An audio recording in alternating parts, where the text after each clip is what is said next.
Bleach. Studying medicine can't save the spirit world. This video is purely for entertainment and does not infringe on copyright or laws. The rights to the novel and image belong to the original author. We do not claim ownership.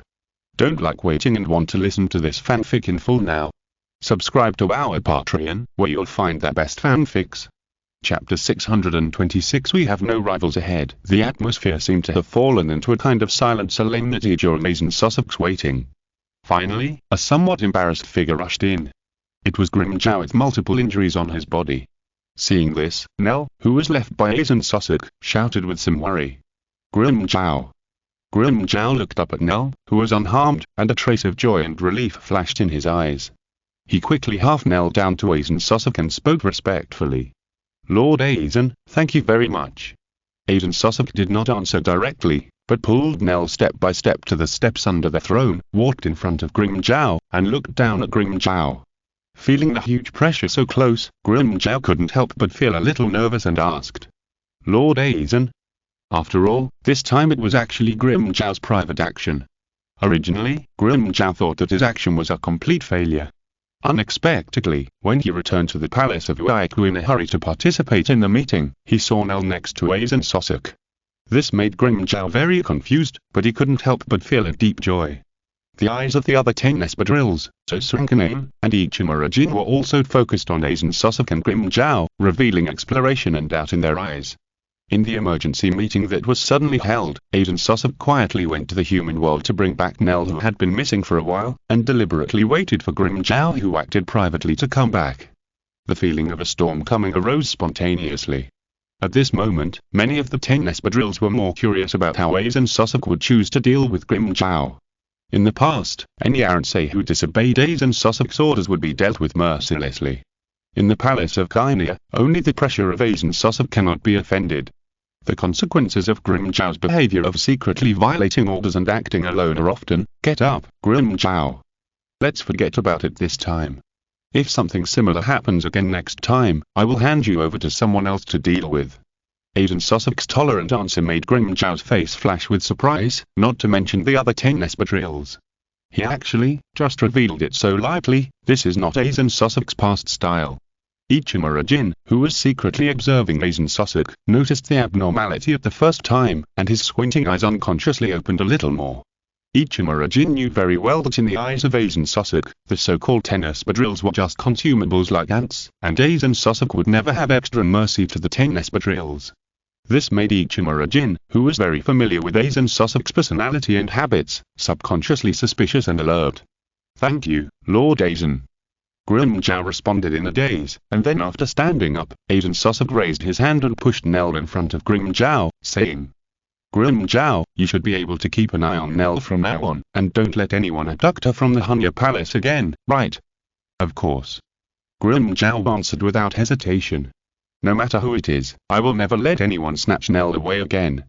Then I'll wait and see, Grimjow. After a pause, Aizen Sosok's eyes swept over the other 10 espadas, slowly opened his hands, and spoke with a tone that seemed to be full of some kind of expectation. Everyone, the war is about to begin. The war that will decide who will rule the world is about to begin.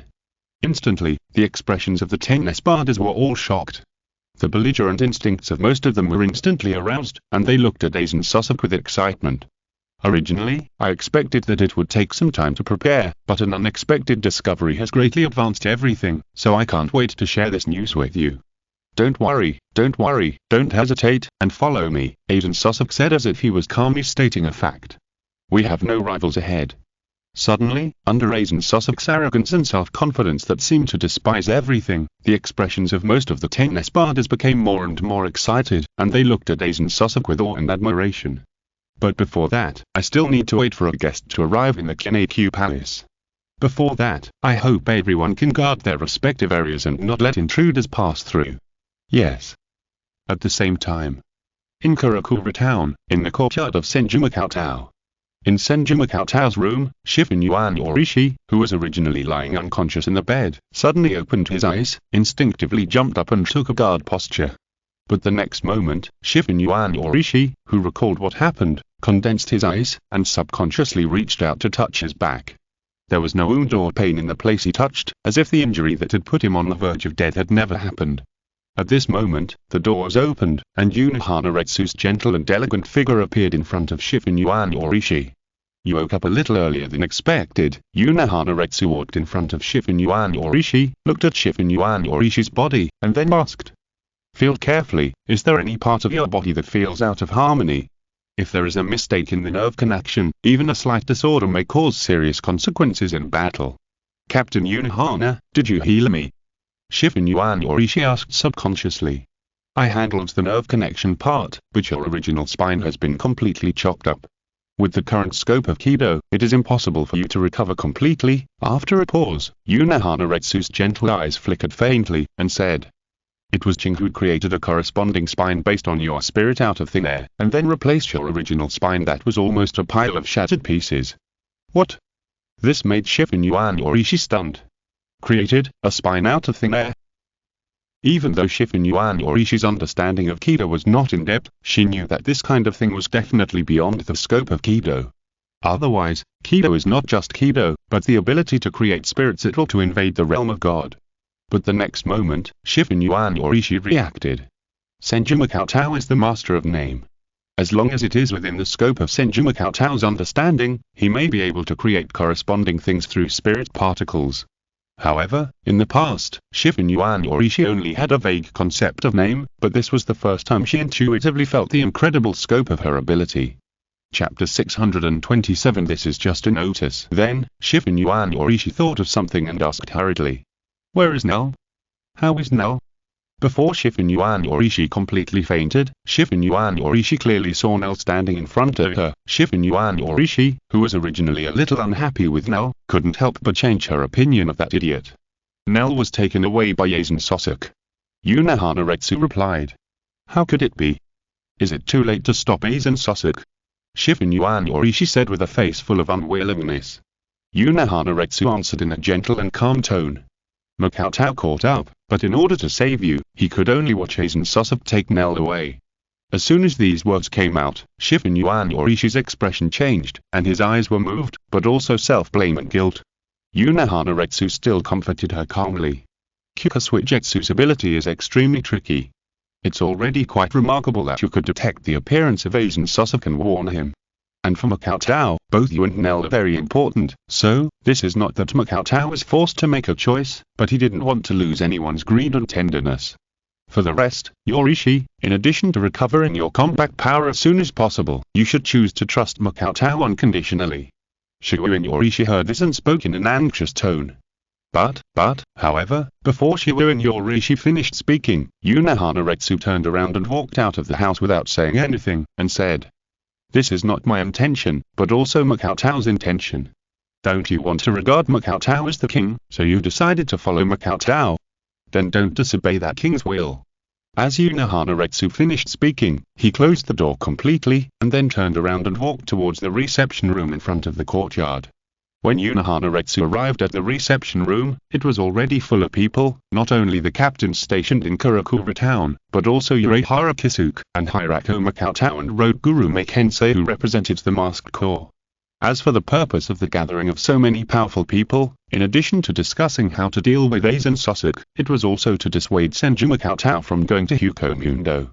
After completing the initial treatment of Shifu Yorishi, Senju Makao simultaneously conveyed his decision to go to Hukomundo to the Gotti 13, Urahara Kisuke who vaguely represented the Soul King Palace, and the Masked Corps. It was for this reason that a large number of powerful people gathered in the courtyard in less than a moment, trying to make Senju Makao change his decision. "Mr. Kurosaki Makao, it is undoubtedly not a wise choice to go to Hukomundo at this time. With the threat of Aizen Sasuke, Mr. Kurosaki Makao is an important force in protecting Karakura town. It is possible that Aizen Sasuke's various actions are also intended to lure Mr. Kurosaki Makao away from Karakura town. Yes, the little answer named Nell may have been a pawn of Aizen Sasuke from the beginning. This is also a vicious plan to target Mr. Kurosaki Makao's gentleness and kindness from the beginning. If Mr. Kurosaki Makao likes little ghosts, there are some very delicate little ghosts in my clan. I will let them recognize Mr. Kurosaki Makao as their godfather later." In the face of the commotion of the crowd, Senju Makao remained unmoved until the appearance of Yuna Hanaretsu, which made Senju Makao look up and cast a faint gaze. Unohana Retsu responded to Senju Cheng in a subtle way, secretly informing him of the results of the examination just now. Shiguen Yorishi's injury was basically confirmed to be fine, which also relieved Senju Cheng's slightly heavy mood a little. However, Nell was taken away by Yazen Sosok personally, and the various specious information behind it made Senju Cheng feel completely uneasy. Then, Senju Cheng spoke in a decisive tone. Huko Mundo, I have to go there. I specifically told you all, and I just informed you in advance to make corresponding preparations later, not to solicit your opinions. Kakushansui frowned and spoke in a heavy tone. Mr. Kurosaki Makoto, why do you insist on this meaningless choice? This is obviously a trap to lure Makoto to Huko Mundo. Otherwise, as long as Makoto and Captain Unohana are stationed in Karakura Town, and Captain General Yamamoto is stationed in Seireitei, then Aizen Sosok will have nowhere to start no matter what he wants to do through Seireitei and Karakura Town. After a pause, Kakushansui turned his head and said to Unohana Retsu. Captain Unohana, you should also try to persuade Mr. Kurosaki Makoto. Unohana Retsu sat down in the seat reserved for him in the room, then sighed and said. Rationally speaking, I support Captain Kaku's judgment. Aizen Sosok's behavior is full of doubts. But I know how deep the father-daughter relationship between Mr. Kurosaki Makoto and Nell is. At this point, Unohana Retsu sighed without showing any flaws, and said. Therefore, I have no reason to stop a father's willful choice to save his daughter. As soon as these words came out, some people in the room felt a little bit of approval. Not everyone cherishes the same things. As a queency, Mr. Kurosaki Makoto has no absolute obligation to protect the Seireitei and Karakura Town. When his daughter's life and death are uncertain, Mr. Kurosaki Makoto chose to save Nell as the first priority, which shows Mr. Kurosaki Makoto's character of valuing love and righteousness. Thank you for your understanding, Captain Unohana. Senju Makoto said with a little more gratitude. No matter what, I have to go to Huko Mundo, and even if I go to Huko Mundo, I can also involve some of the combat power under Aizen Sosok, which should also help relieve some of the pressure for you. Kakushansui said meaningfully. The problem is not that I care about that little bit of pressure, but I am worried that Mr. Kurosaki Makoto will fall into some dilemma. The implicit meaning is undoubtedly what everyone present is most worried about. What if Aizen Sosok, through Nell, bewitches Kurosaki Makoto to join his camp and turns his spearhead to the Seireitei? This is undoubtedly a desperate result. Therefore, judging from a rational perspective, it is undoubtedly the best solution to prevent Kurosaki Makoto from going to Huko Mundo, which can completely avoid long-term uncontrollable contact and communication between Kurosaki Makoto and Aizen Sosok. And Senju Makoto also seemed to understand the concerns of Kakushansui and others, and took the initiative to speak. Here, I have an unwelcome request. I hope that the Gotti 13 can allocate some of its forces to go to Huko Mundo with me. Who knows, maybe we can use this to disrupt Aizen Sosok's plan. Chapter 628. The Secret of Senju Makoto. Senju Makoto's words stunned the Shinigami present. Instead of giving up the idea of going to Huko Mundo, they asked for help from the 13th Gotti squad, which was a bit of a reversal of the guest's position. Of course, Kakushansui understood that Senju Makoto might have intended to use this method to let the Shinigami follow him around to prove his position. But if you think about it more deeply, when the Gotti squad's combat power is already quite lacking, there is undoubtedly a huge risk in allocating a part of the combat power to be taken to Huko Mundo by Senju Makoto. At this moment, trust has been completely put on the table for both parties. Kakushansui, who was thinking a lot, sweat slightly on his forehead. He suspected that this might be completely within the expectations of Aizen Sosok, who used this almost open conspiracy method to alienate the alliance between Kurosaki Makoto and Seireitei.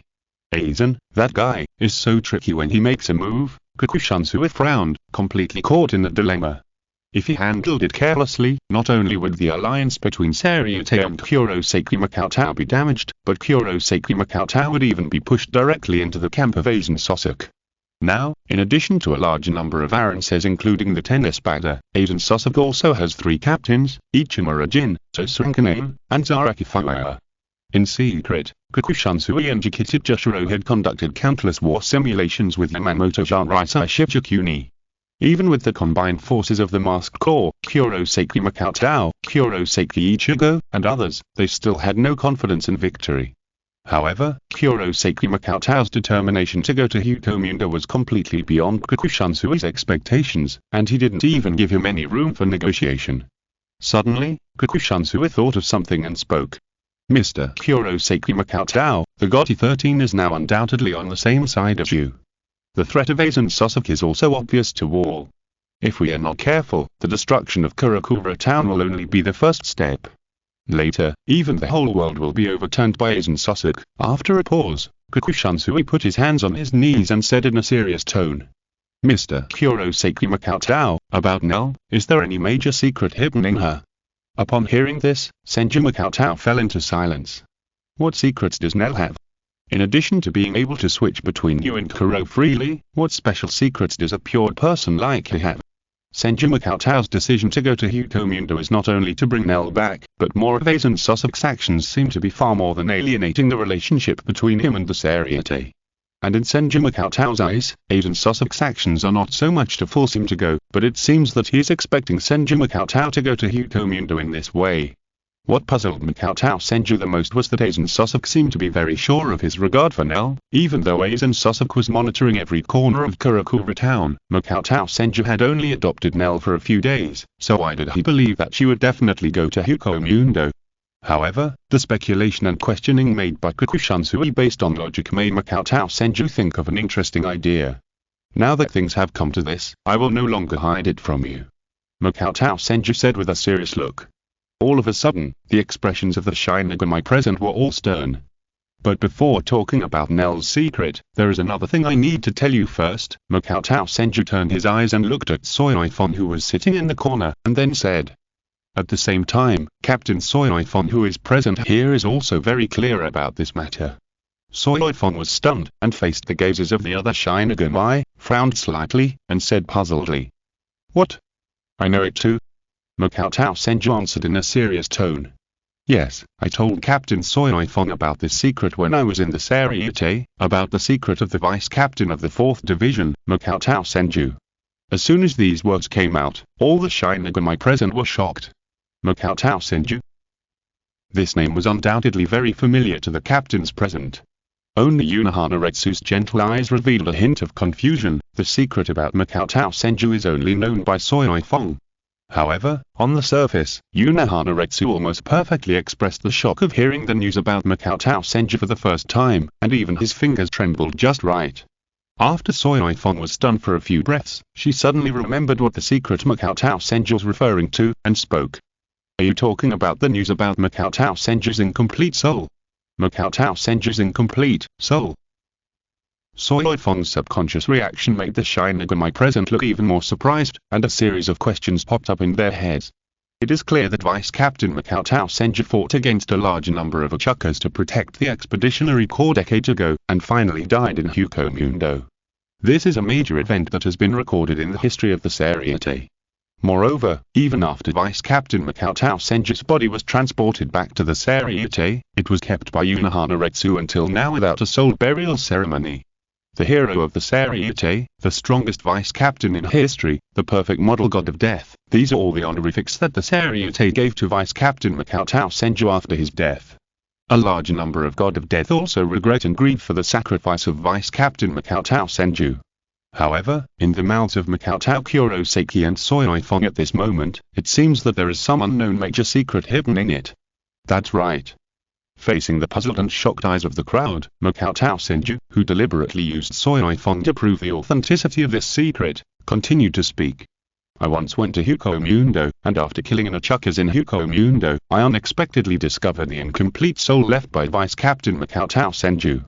Combined with Vice Captain Makoto Senju's life story, my judgment is that Vice Captain Makoto Senju might have been attacked by something, and his soul was pulled out even though his spirit was not fatally injured.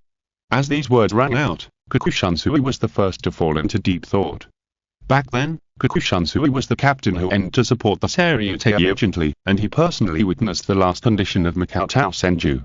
At the time, Vice Captain Makoto Senju, who was originally supporting the huge Moride Kami Buddha, almost lost consciousness and died without being attacked.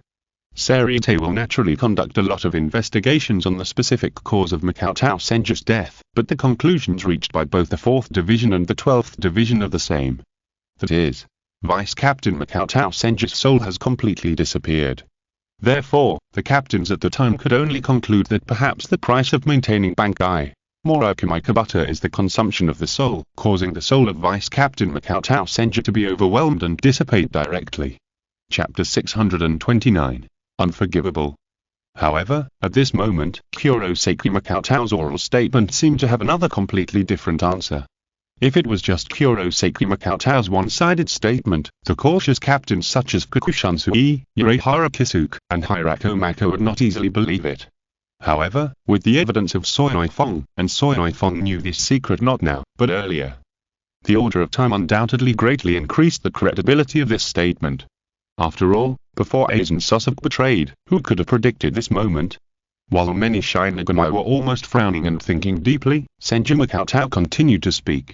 It's just a pity that Vice Captain Senju Makoto's incomplete soul is on the verge of dissipation, and there is no possibility of treatment or maintenance. I can only record some of the related sounds out of sympathy, so that he can leave more traces in this world. When he said this, Sonoifong also carefully took out the recorder that he regarded as a treasure from his chest and said, "What Mr. Kurosaki Makoto said is correct. The recorder in my hand is recording the last part of Makoto's voice." Then, Sonoifong pressed the play button of the recorder and played the weak voice of Makoto Senju, who seemed to be in an unconscious state. And with the last voice of Makoto Senju, that weak and gentle voice, the Shinigami who knew Makoto Senju could not help but shed tears. Decades passed in a flash, and until this moment, when many Shinigami looked back, they found that the voice and smile of that man in their minds was still so clear.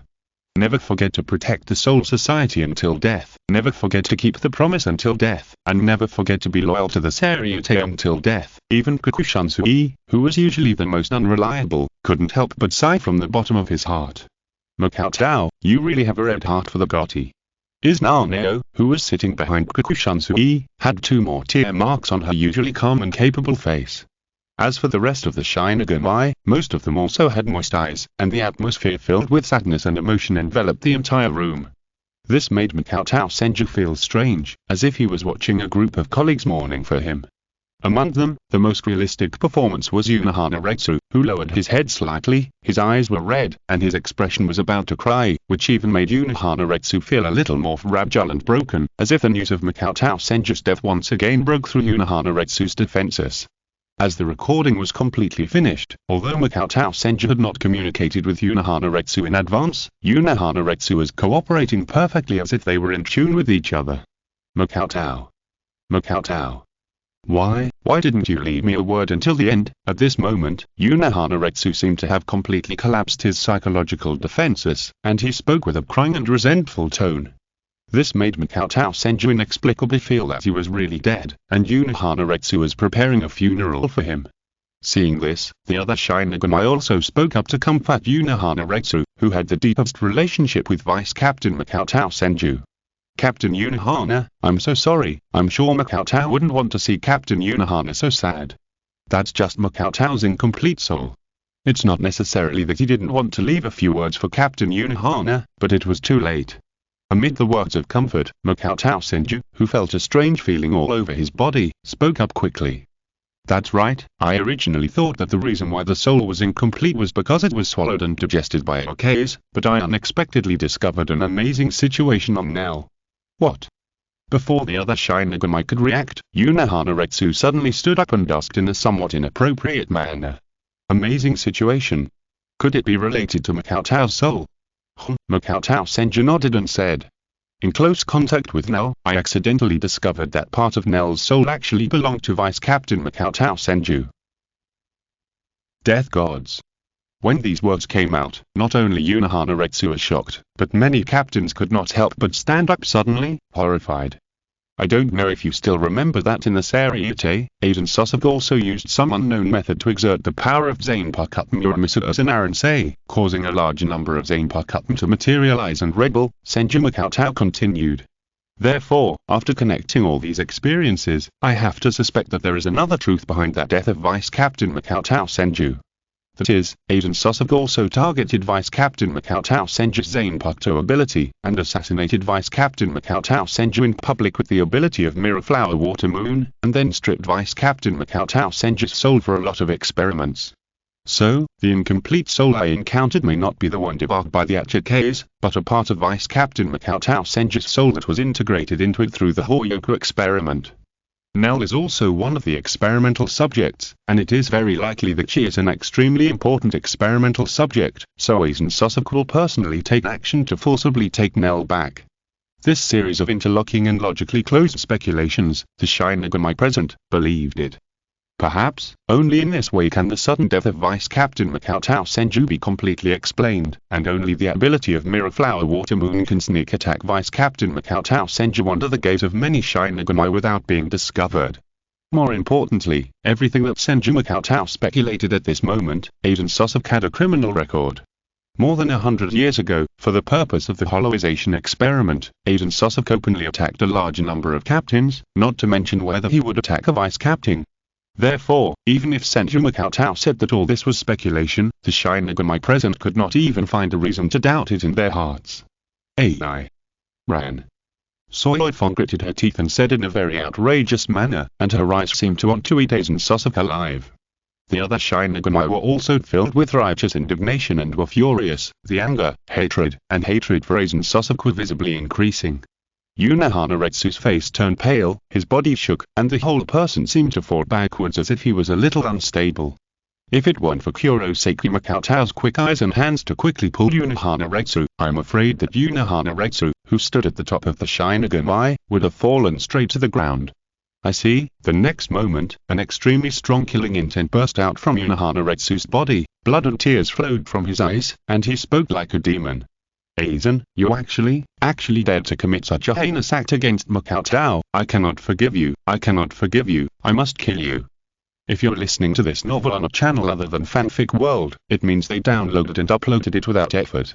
We cordially invite you to visit our channel, Mundo Fanfic Novel, as there you'll find the original version of this story and you can explore many other novels of various genres. We're waiting for you to immerse yourself in a world of incredible novels. Chapter 630 Thoughts. The terrifying and bloody spiritual pressure made the captains present change their faces. At this moment, under extreme grief and anger, Unohanaretsu seemed to be on the verge of going berserk. Calm down. Captain Unohana. Senju Makoto hurriedly said in a hurried tone. Calm down. No, only Aizen Sasuke can never be forgiven. The evil act of killing Makoto can never be forgiven. When saying this, Unohanaretsu's eyes seemed to be blood red. Seeing that the situation seemed to be out of control, Senju Makoto shouted in a hurry. Captain Unohana, the most urgent thing now is Nell. Nell? This sentence also calmed Unohanaretsu's reaction for a short time, and the other Shinigami also reacted from Makoto's truth of death and refocused their attention on Nell. Mr. Kurosaki Makoto, you just said that you found the soul of Vice Captain Senju Makoto in the Aransa named Nell? Kakushansui asked. That's right. Senju Makoto nodded and said. The fact that Aizen Sasuke is now eager and willing to take Nell away at the risk of his life is enough to show that Nell is extremely important to Aizen Sasuke. In other words, is most of the soul of Vice Captain Senju Makoto integrated into Nell's body? If we find a way to separate the soul of Vice Captain Senju Makoto, is there a possibility of reviving Vice Captain Senju Makoto? With the last hypothesis, the eyes of most of the Shinigami present were obviously brightened. Humans are composed of souls and bodies, and for Shinigami, they are composed of souls and spirits. Although the death of a spirit often means that the life of a Shinigami has come to an end, there are exceptions.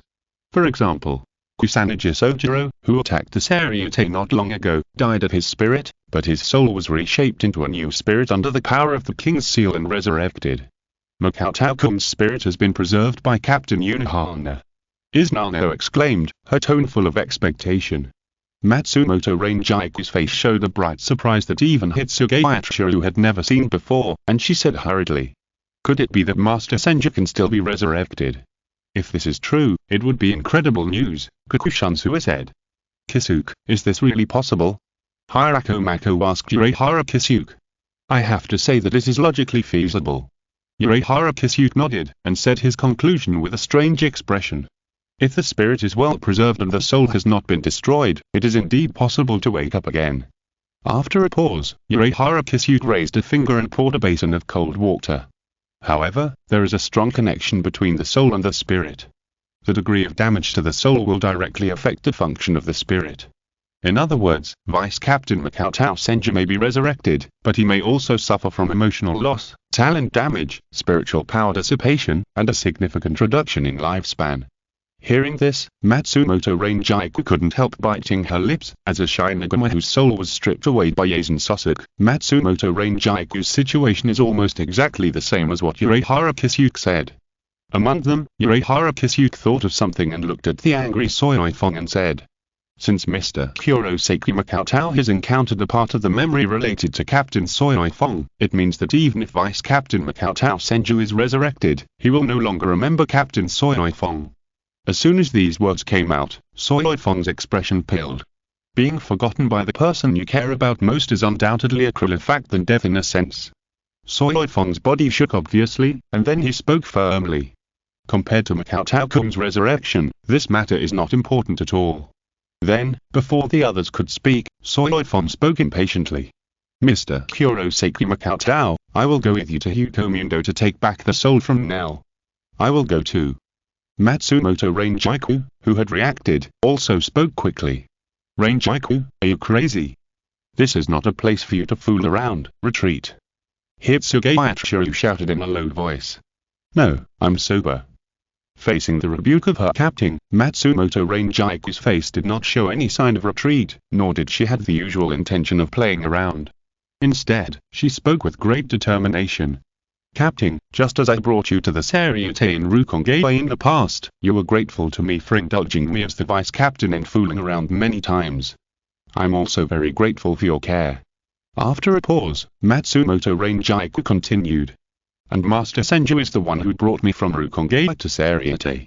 To me, Master Senju is like a brother and a father who cannot be separated. As long as there is a glimmer of hope, I will never give up. I want Master Senju to see that the little girl who could not help at all back then, can now finally help a little." This unprecedented serious speech not only stunned Hitsuge Atsuru, but also shocked the other Shinigami for their gratitude to Matsumoto Rangiku, who was usually famous for her charming beauty. Even Makoto Senju was shaken by Matsumoto Rangiku's words, and his eyes were touched.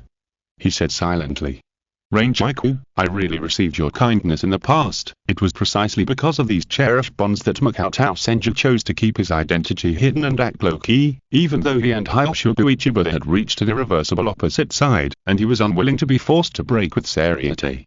Soul Society may not be all good, but there is undoubtedly a part of it that Makoto Senju wants to protect. Unohana Retsu-sensei, Soifong, Matsumoto Rangiku, Kachiki Byakuya, etc. Soul Society has never been perfect and beautiful, but so what? In this case, let's make Soul Society what I expect and am satisfied with, and completely take Soul Society from Hyoshogu Ichiba." As Matsumoto Rangiku's word fell, Izanao completely faced the past that she was avoiding. Then, in the puzzled eyes of Kakushansui, Izanao also stood up from behind Kakushansui and spoke. "I'm sorry, Captain, I may not be able to assist you in handling team affairs for a while." "Nanaon, is it you?" Kakushansui asked incredulously. Izanao answered in a calm and resolute tone. "In the past, I didn't care what you, the captain, had always arranged for me to do, but this time I want to respond to Makoto's care in the past." Chapter 631 Blood-Stained Silver Windflower Veil. At this moment, Kakushansui was undoubtedly confused by Izanao's answer. In Kakushansui's eyes, Izanao and Senju Makoto had very few contacts, but now he was so determined to do such a thing. Then, without waiting for Kakushansui's permission, or rather, Izanao, who had been taken care of by Kakushansui since childhood and arranged to be the vice captain and kept by his side all the way, showed her disobedience to Kakushansui for the first time and spoke directly. "Mr. Kurosaki Makoto, please allow me to follow you to Hukomundo. Although I am not very good at fighting, I believe that I can definitely play a role in my own ghost way." And things have developed to this point under the deliberate guidance of Senju Makoto. Even without Senju Makoto's reminder, Unohana Retsu completely understood what Senju Makoto meant. This is a great opportunity to take advantage of the opportunity to select the Shinigami who will definitely support Senju Makoto. At this moment, going to Hukomundo to take back the soul from Nell is undoubtedly contrary to the order of the Seireitei. Therefore, under the order of the Seireitei and a slight chance for Senju Makoto to revive, what will each captain, vice captain, and chief officer of the current GOTY 13 choose? And the scope of Senju Cheng's intention to test is definitely not limited to this part of the Shinigami in front of him. Then, Unohana did not wait for Senju Cheng to answer, and said with a sad and solemn look. Cheng's soul must not be reduced to a weapon used by Aizen Sasuke to fight the Gotti 13. By then, I'm afraid everything will be irreversible. Therefore, I think it is necessary to take back Cheng's soul before the decisive battle with Aizen Sasuke. After a pause, Unohana bowed slightly to Senju Cheng and said, Mr. Kurosaki Cheng, I am very grateful for your discovery. Perhaps you were just worried about Nell or want to protect Karakura town, but your discovery is very important to me, and this is definitely not something you do alone. Captain Unohana, what do you mean? Senju Cheng frowned and asked knowingly. Mr. Kurosaki Cheng may have heard that Cheng is my disciple, but you probably don't understand how important Cheng is to me. Unohana held his zanpakutō in both hands, no longer showing a trace of his usual gentleness and elegance, but showing a completely different persistence, and said, Therefore, I will go to Hukomundo to personally take back Cheng's soul. As soon as these words came out, the expressions of Kakushansui, Yurehara Kisuke and Hirako Mako all changed, and they couldn't help but speak out. Captain Unohana, wait, isn't this decision a bit too impulsive? Captain Unohana, calm down, this is just a guess. However, Unohana completely ignored the opinions of Kakushansui and others. After unconsciously transferring the conflict to rescuing Senju Cheng and obeying the Seireitei, Unohana looked at the other Shinigami present and announced, In half a day, I will set off for Hukomundo.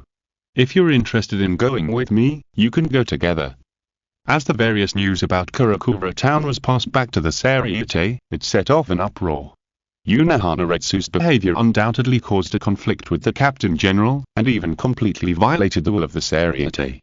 The new generation of Shinigami in the past 10 years could not help but discuss various topics about the name Senju Cheng, wondering what kind of person made Captain Unohana so determined, and even got the support of Captain Seireitei, Vice Captain Matsumoto Rangiku and Vice Captain Izanano on the spot. 6th Division. After hearing the news that suddenly spread in the Seireitei, Kachika Rukia and Aburai Rinji hurried to the captain's room, eager to confirm the authenticity of the news.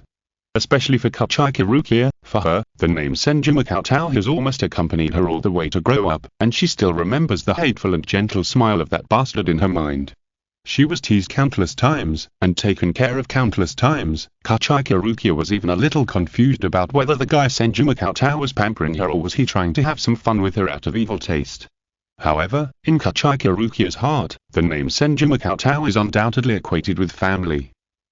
If that guy really revives, even if he really becomes a complete idiot, it's my turn to take care of him a little, but don't blame me for teasing you when the time comes. With a confused mind, Kachika Rukia even forgot to knock on the door in the dazed expression of Aburai Rinji, and rushed in without any noble etiquette, and subconsciously spoke hurriedly.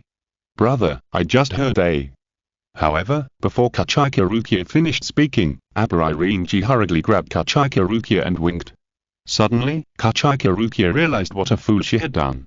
For Kachika Byakuya, who attaches great importance to aristocratic etiquette and bearing, such a rash behavior is likely to be scolded or even punished by Kachika Byakuya. However, what puzzled Rukia Kachika and Aburai Rinji was that the expected scolding did not sound, and Byakuya Kachika, who was kneeling in the captain's room with his back to them, remained motionless. Captain. Brother. Rukia Kachika and Aburai Rinji whispered, but there was still no response. Then, Rukia Kachika and Aburai Rinji looked at each other, and then carefully moved behind Byakuya Kachika, and only then did they find that a blood-stained silver-white windflower veil was placed in front of Byakuya Kachika. Just as Rukia Kachika and Aburai Rinji's expressions became more and more confused, and they didn't understand why Byakuya Kachika was staring at a silver-white windflower veil that was one of the symbols of the Kachika family. Byakuya Kachika spoke slowly. This blood-stained silver-white windflower veil was covered by my opponent after the first defeat in my life. At the same time, that battle was caused by this silver-white windflower veil. That was an unforgettable battle in my life. It was also because of that battle that I met the only close friend in my life. This silver-white windflower veil witnessed the beginning of the bond between me and my close friend, and also warned me of my own weakness. This is a treasure that Kachika Byakuya deserves to keep for a lifetime. And the name of that close friend is Senju Cheng. Then, Kachika Byakuya carefully picked up the silver white wind flower veil and put it on his body with the most standard and careful movements. P.S. After my wrist felt a little better, I tried to update 3 times for a while, but it showed a trend of further deterioration. In addition, my condition has declined recently, so I found that I can only update twice. Sorry, everyone, please forgive me. Chapter 632 Go Together. The captain's Aidori of the 6th Division was taken off by Byakuya Kachika, and then neatly folded in front of him. When Byakuya Kachika stood up, the aura he exuded was completely different from usual. He was still noble, but he didn't have the calm and cold feeling he had in the past. Instead, he was filled with a sharp and firm feeling. Captain or brother, what are you going to do? Rukia Kachika and Rinji Aburai realized something and asked hurriedly. Byakuya Kachika tied his zanpakutō tightly around his waist, then took out a broken wooden tongs from his arms and said, "After decades, I was saved by Makoto again." That was a call from a close friend. In the name of the Kachika family, how could we not respond to our close friend? Suddenly, Rukia Kachika and Rinji Aburai were shocked. You know, in the past, Byakuya Kachika always followed the orders of the Seireitei absolutely. Even when Rukia Kachika was publicly executed, Byakuya Kachika did not take any actions that violated the procedures. However, now that the Seireitei does not allow the Shinigami to act rashly, Byakuya Kachika's actions are no less than openly violating the orders of the Seireitei. Captain, do you want to rush to Karakura town to go to Hutomundo with Captain Unohana? Aburai Rinji asked in disbelief. Not as captain, but just as Byakuya Kachika. After a pause, Byakuya Kachika turned to look at Rinji Aburai and said, Rinji, the 6th Division will be handed over to you temporarily. Now you were able to take charge of it on your own. Hearing the serious tone that seemed to be about to explain the aftermath, Rinji Aburai instinctively responded with a serious look. Yes. Then, Byakuya Kachika walked out of the captain's room without any hesitation. Watching the back of Kachika Byakuya, Kachika Rukia suddenly reacted, gritted her teeth, and said, Wait, brother, I'll go too. Kachika Byakuya paused, turned his head and glanced at Kachika Rukia, who seemed to have mustered up the courage to make a decision, but continued to walk out the door, saying in a cold tone, This is not something you should be involved in, stay in this area. When Kachika Byakuya walked out the door, a figure suddenly appeared in front of Kachika Byakuya. The new captain of the 9th Division, Hisajishune. What's the matter? Kachika Byakuya asked. I want to borrow the Kachika family's cross-world gate. Hisajishune said directly. The cross-world gate is not available in every division, and the division's cross-world gate is also directly governed by the Seireitei to prevent some dev gods who have committed evil deeds from escaping to the real world through the cross-world gate. At the same time, it is also to prevent death gods from quietly going to the real world and causing all kinds of destruction and interference to the real world. Therefore, when even the captain could not bypass the permission to go directly from the squad to the real world through the gate, the few gates controlled by the nobles became one of the few options for Hisajishune. Destination: Kachika Byakuya. Karakura town. Hisajishune replied. Suddenly, Kachika Byakuya also completely understood what Hisajishune meant. Or rather, Kachika Byakuya was not surprised at all that Hisajishune would make this choice. However, Kachika Byakuya glanced at the captain's Aidori that Hisajishune was still wearing and asked, Are you going to Hutomundo like this? That kind of thing is not important. Hisajishune said with a bit of urgency. Can I borrow the gate? It's urgent. Obviously, unlike Kachika Byakuya, Hisajishune would not care whether leaving the Seireitei wearing the captain's Aidori would embarrass the dignity of the Seireitei. Leaving the Seireitei as a private person and leaving the Seireitei as a captain have completely different meanings. At this moment, Byakuya Kachika had a deeper judgment of Hisajishune. Rather than being loyal to the Seireitei and the Gotti 13, the only person he is loyal to is Makoto. And Byakuya Kachika didn't say anything more, and answered directly. We have the same goal, let's go together. Then, Byakuya Kachika took Hisajishune to the gate inside the Kachika family, and then entered it with Hisajishune and headed straight for Karakura town. At the same time that Byakuya Kachika and Hisajishune's spiritual pressure entered the gate, Chojiro Suzuki also quickly received the corresponding information, and then hurriedly reported it to Shijuku Yamamoto Zanraisai.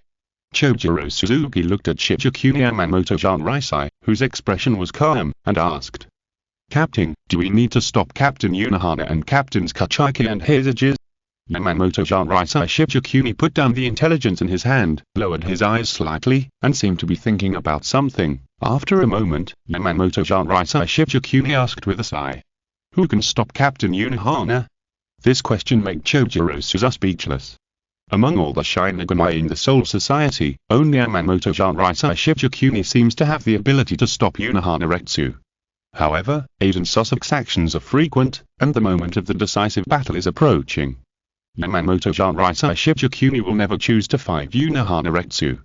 More importantly, Unohana Retsu's actions have obviously won the absolute support of Soifong, Byakuya Kachika, and Hizajishui, and they are directly involved. The choices of the 4 captains are close to the positions of more than half of the captains of the current GOTY 13. Even Yamamoto Seireitei Shichikuni had to treat it with caution, in order to avoid the situation from worsening to the point where the GOTY 13 might split first. After a brief silence, Chojuro could only say with emotion. In this case, we can only hope that Captain Unohana and the others can take back Vice Captain Makoto Senju's soul and involve enough forces from the Hukoyajuchi. What I am worried about is that all this is just a decoy and smoke bomb deliberately released by Aizen Sasuke. The purpose is to attract some captains and forces to Hukomundo, and then find a way to trap them in it, Yamamoto Seireitei Shichikuni said with a slightly calm expression. If this is the case, then I am afraid that after Captain Unohana and the others go to Hukomundo, the decisive battle will be held in Karakura town soon. Chojuro heard this and realized how bad the situation that Yamamoto Seireitei Shichikuni was talking about was, and sweat broke out on his forehead unconsciously. If all this was planned by Aizen Sasuke, then he had undoubtedly taken the overall situation and human hearts into account, and it was an open conspiracy that could not be stopped at all. Chapter 633 Target Hukomundo. Chapter 633 Target Hukomundo. Instantly, even Chojuro Suzuki, who had served as vice captain for 1,000 years, could not help but feel a little fear in his heart for Aizen Sasuke, the man who seemed to be invisible to everyone. Everything seemed to be under his control. After deliberately creating such a situation, could the GOTY 13 really stop Aizen Sasuke? Chojuro. Yes. Order the 12th Division to immediately prepare for the backup plan and summon all the Shinigami above the rank of officer in the GOTY 13 Division to assemble and be ready for the decisive battle at any time. Yes. And when Yamamoto Seireitei Shichikuni decided to acquiesce to Unohana Retsu and the other captain's decision to go to Hukomundo with an attitude of neither support nor opposition, and began to gather the remaining compact power of the GOTY 13 Division. In the basement of Uehara's grocery store in Karakura town, Uehara Kisuke opened a black cavity passage leading to Hukomundo with special technical means.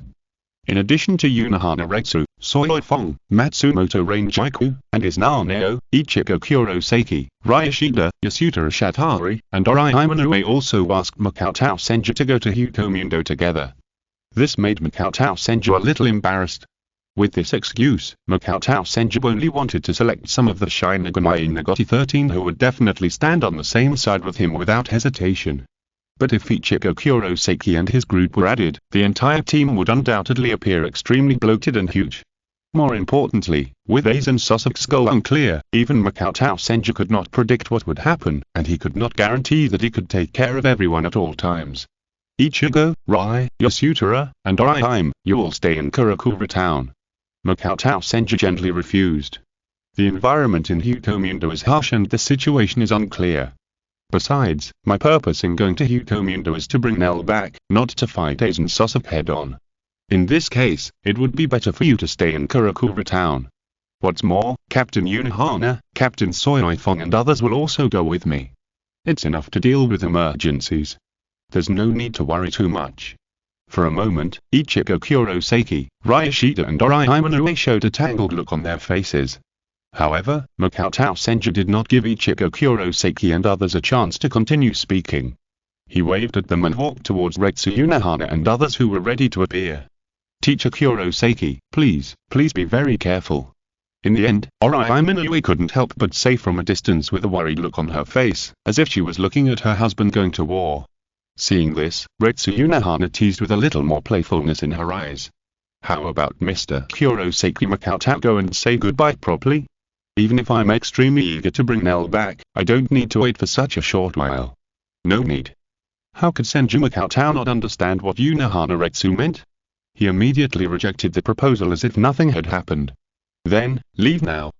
Unohana asked. Senju Cheng silently calculated the time and answered. Wait a little longer. As Senju Cheng's voice fell, the figures of Kachikabyukaya and Hizajishue hurriedly arrived at this underground space. Caught up. Captain Unohana, I'm going to Hukomundo too. With the appearance of Kachikabyukaya and Hizajishue, the faces of the Shinigami present could not help but show surprise. In just half a day, Kachikabyukaya and Hizajishue were able to arrive here, which undoubtedly showed that they made a decision without hesitation after hearing the news, and violated the order of the Seireitei, ready to risk their lives to break into Hukomundo to fight for the glimmer of hope.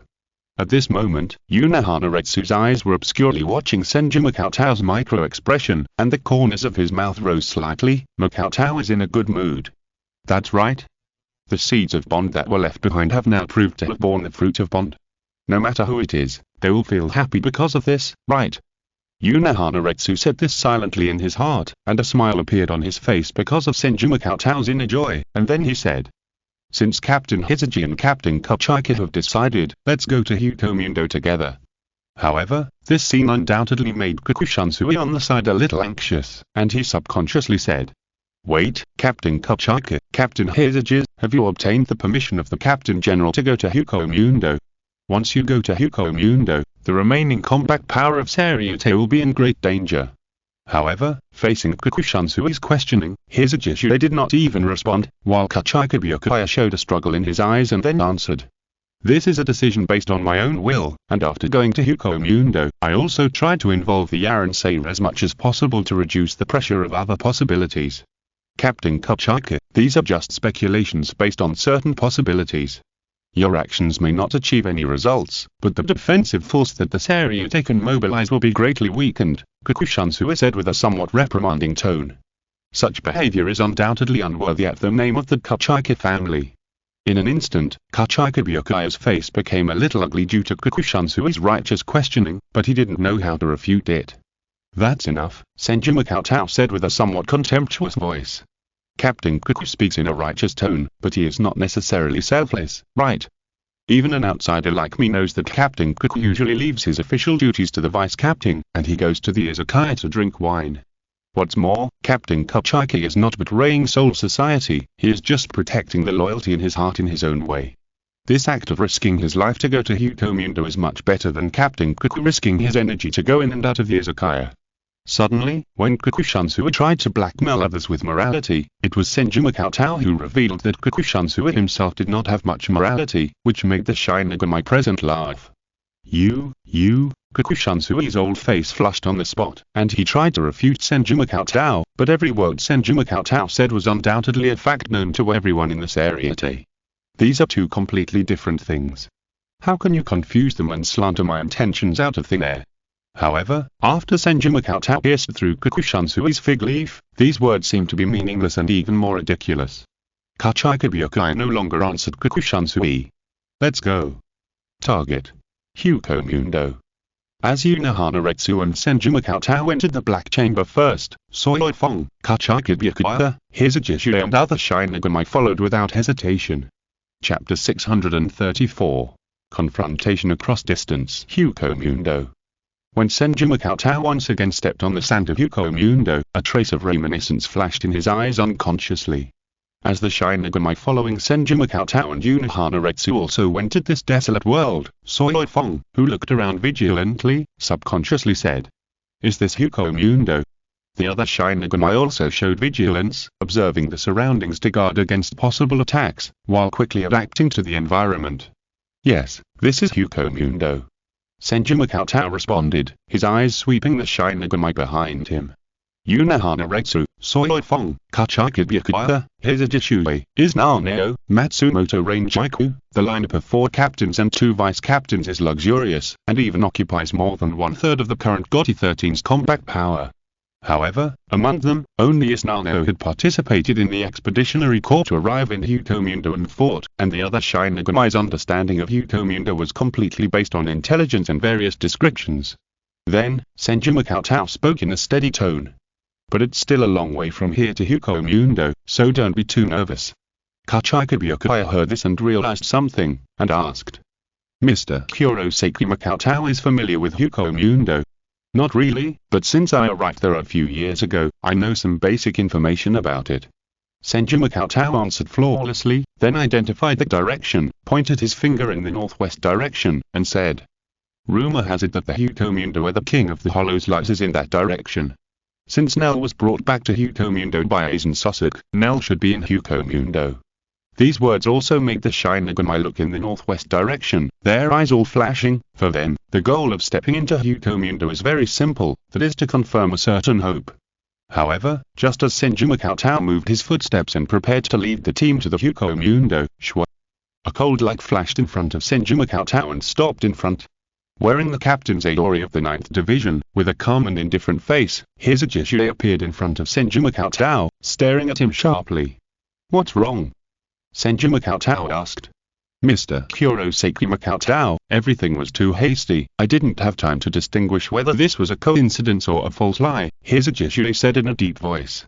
"But if you just want to use our power to help you save the little Aranson named Nell, then I will never forgive you for teasing me and fabricating information about Master Senju, and I will kill you with my sword." Senju Cheng raised his eyebrows, and in Seireitei's sharp and determined eyes, he seemed to see the shadow of the skinny kid who dared to stand in front of him in Rukongai. "Shuei, you have grown a lot without realizing it." The question raised by Seireitei also made the Shinigami present cast some suspicious eyes towards Senju Cheng. Since the speculation proposed by Senju Cheng was both bold and reasonable, and with the testimony of Soi Fong, Unohana-Retsu's intentional or unintentional support, the Shinigami subconsciously believed that this possibility existed. However, Seireitei's suspicion was not completely impossible, which was also what the Shinigami present were most worried about. Senju Cheng was silent for a while, and then said in a steady tone, "All this is just my discovery and speculation. It's up to you to believe it or not. If you hesitate, you can stay here. Even if I am alone, I may not be unable to save Nell." However, Seireitei still did not give in, but continued to ask with a burning look. "No, I'm not questioning Mr. Cheng. I just hope to further confirm the news. If I can really take back the soul of Senju's map, Mr. Cheng will be my benefactor for the rest of my life." After a pause, Seireitei continued to ask, "Moreover, if part of Senju's soul is in Nell, then would Mr. Cheng be willing to let us separate Senju's soul from Nell?" It must be said that Seireitei's cautious and calm level surprised Senju's Cheng. In a sense, this question was the final contradiction between the two sides' apparent goals. If there were any flaws in Senju's answer, it would be enough for Seireitei and others to judge the truth of everything Senju said. However, Senju looked up at Unohana-Retsu, and Unohana-Retsu understood and spoke directly. "Don't worry about this. I have simulated it according to Mr. Cheng's description. With my ability, it is not difficult to separate part of the soul without hurting Nell." With Unohana-Retsu, who was almost an authority in the Seireitei in terms of medical skills, speaking, Seireitei's doubts almost disappeared instantly. "Okay, please don't waste any more time," Senju Cheng said in a serious tone, taking the lead of the team without hesitation. "The situation in Hukomundo is unknown and dangerous, and it is possible that Aizen Sasuke has already known about our arrival, so we don't have much time and opportunity left. Whether Aizen Sasuke will take this opportunity to choose to surround and kill us or attack Karakura town, our only way is to quickly reach Hukomundo and find Nell." After the team established a common goal that they wanted to achieve, it was not difficult to integrate the team. Then, while Senju Cheng led the other Shinigami to Hukomundo, he reminded everyone of all the precautions in Hukomundo from time to time. Along the way, except for the occasional encounter with some ignorant hollows, there was no long-planned attack. However, in the open desert terrain on the surface of Hukomundo, with the powerful combat power of Senju Cheng's team, even if Aizen Sasuke led the 10 Espadas to go out in person, it might not be able to trap and kill them successfully. "Therefore, Aizen, are you waiting for me in the Kikyo Palace?" As they continued to hurry on, the huge outline of the Kikyo Palace standing on the desert had already appeared faintly at the end of Senju Cheng's sight. Senju Cheng silently said in his heart, as if he was watching Aizen Sasuke across a long distance. Or in other words, Senju Cheng was indeed watching Aizen Sasuke, who was resting with his eyes closed on the throne in the Kikyo Palace through the unique spiritual perspective of spiritual control. And Aizen Sasuke seemed to have a feeling in his heart, raised his eyelids, turned his eyes slightly, and looked in the direction of Senju Cheng and his group, as if he was looking into the eyes of Senju Cheng. Chapter 635 The plans of both parties. If in the real world, due to the density of spirit particles, Senju Cheng-ge, as the controller of the name of spirit particles, will still be subject to various restrictions. Or in the Seireitei, due to the existence of the soul-blocking membrane, Senju Cheng-ge cannot directly see every corner of the soul society while living in the Seireitei. Then in Hukou-mundo, when Senju Cheng-ge's will searches along the spirit particles, then Senju Cheng-ge's eyes can reflect the scene of any place in Hukou-mundo. This is not a special ability application. For Senju Cheng-ge, it is just like searching a detail on the surface of the body with eyes. Just like Hyoshuga, as the controller of the name of Black, as long as there is still something called black in the world, Hyoshuga will be immortal. Black is a part of Hyoshuga body, and the ubiquitous spirit particles can also be regarded as a part of Senju Cheng-ge's body. Then, Senju Cheng-ge's eyes searched around the Kainyaku again, and soon locked onto Nell's position again. However, what was somewhat unexpected to Cheng-ge Senju was that Nell actually stayed with Grim Zhao, and was staring at the fake name of the Night Palace outside the window in boredom. Cheng-ge Senju narrowed his eyes and sent a message to the surrounding spirits in the form of spiritual particles. Senju Cheng-ge. Almost as Cheng-ge Senju fell, the image of Yulu's Helio, which only Cheng-ge Senju could see, appeared beside Cheng-ge Senju in the form of a spirit illusion. However, unlike the past voice that was faintly full of teasing and provocative, this time Yulu's Helio spoke in a serious tone. Senju-sama, long time no see. Where is Senju-sama? Cheng-ge Senju asked. Senju-sama has so many friends around him, and Sarai is not suitable to show up, so let me communicate with Cheng-ge-kun. Yulu's Helio replied. Cheng-ge Senju heard this and asked. What happened in Naruto-sama recently? Why did Aizen suddenly take the initiative to go to the human world to bring Nell back? I don't know, Aizen hasn't shown any strange behavior. Then, Yulu's Helio repeated the war preparation order that Aizen Sasuke had recently issued to the 10 Espadas, ordering the 10 Espadas and other Arensei to be on guard in their respective areas of responsibility, and to be ready to attack Karakura town on time. This series of answers and information undoubtedly point to one fact. Aizen Sasuke used Nell as bait to attract Senju Cheng-ge to lead a part of the combat force into the Hukou-mundo, divide the battlefield, and then take the opportunity to launch a general attack on Karakura town. This is undoubtedly a brilliant strategy. Whether it is just attracting Senju Cheng-ge and Kurosaki Ichigo and others, or attracting Senju Cheng-ge and a group of captains and vice-captains like now, for Aizen Sasuke, it is undoubtedly the achievement of the established goals. By then, with the tricky ability of Zanpakutō, if enough spirit particles are fused into Zanpakutō's zanpakutō, then it will be almost an unsolvable problem for Zanpakutō to simply delay time. And Senju Cheng-ge may not have been vaguely aware of this possibility, so in this way, he brought the Shinigami who will stand on the same side as him in the future into Hukou-mundo. Aizen Sasuke wanted to separate the battlefield and then fight the Gotti 13 and create the Kinki in Karakura town. Senju Cheng-ge wanted to preserve the living power of the Shinigami who stood on his side in the decisive battle between the Gotti 13 and Aizen Sasuke. After all, Senju Cheng-ge didn't want his side to just enter Hukou-mundo, and Aizen Sasuke on the other side raised his sword and fell, and then raised his sword and fell to kill all the captains such as Sonoifon, Kachikibyakuya, and Hisatsune. For Cheng-ge Senju, if he wants to truly control the entire Gotti 13 and the Seireitei in the future, he will need the support of a considerable number of captains and Shinigami. Otherwise, even if Unohana eventually became the captain-in-chief in Cheng-ge Senju's plan, and he himself successfully became the captain-in-chief's man, it would be meaningless to control the rest of the squads without direct and trustworthy power.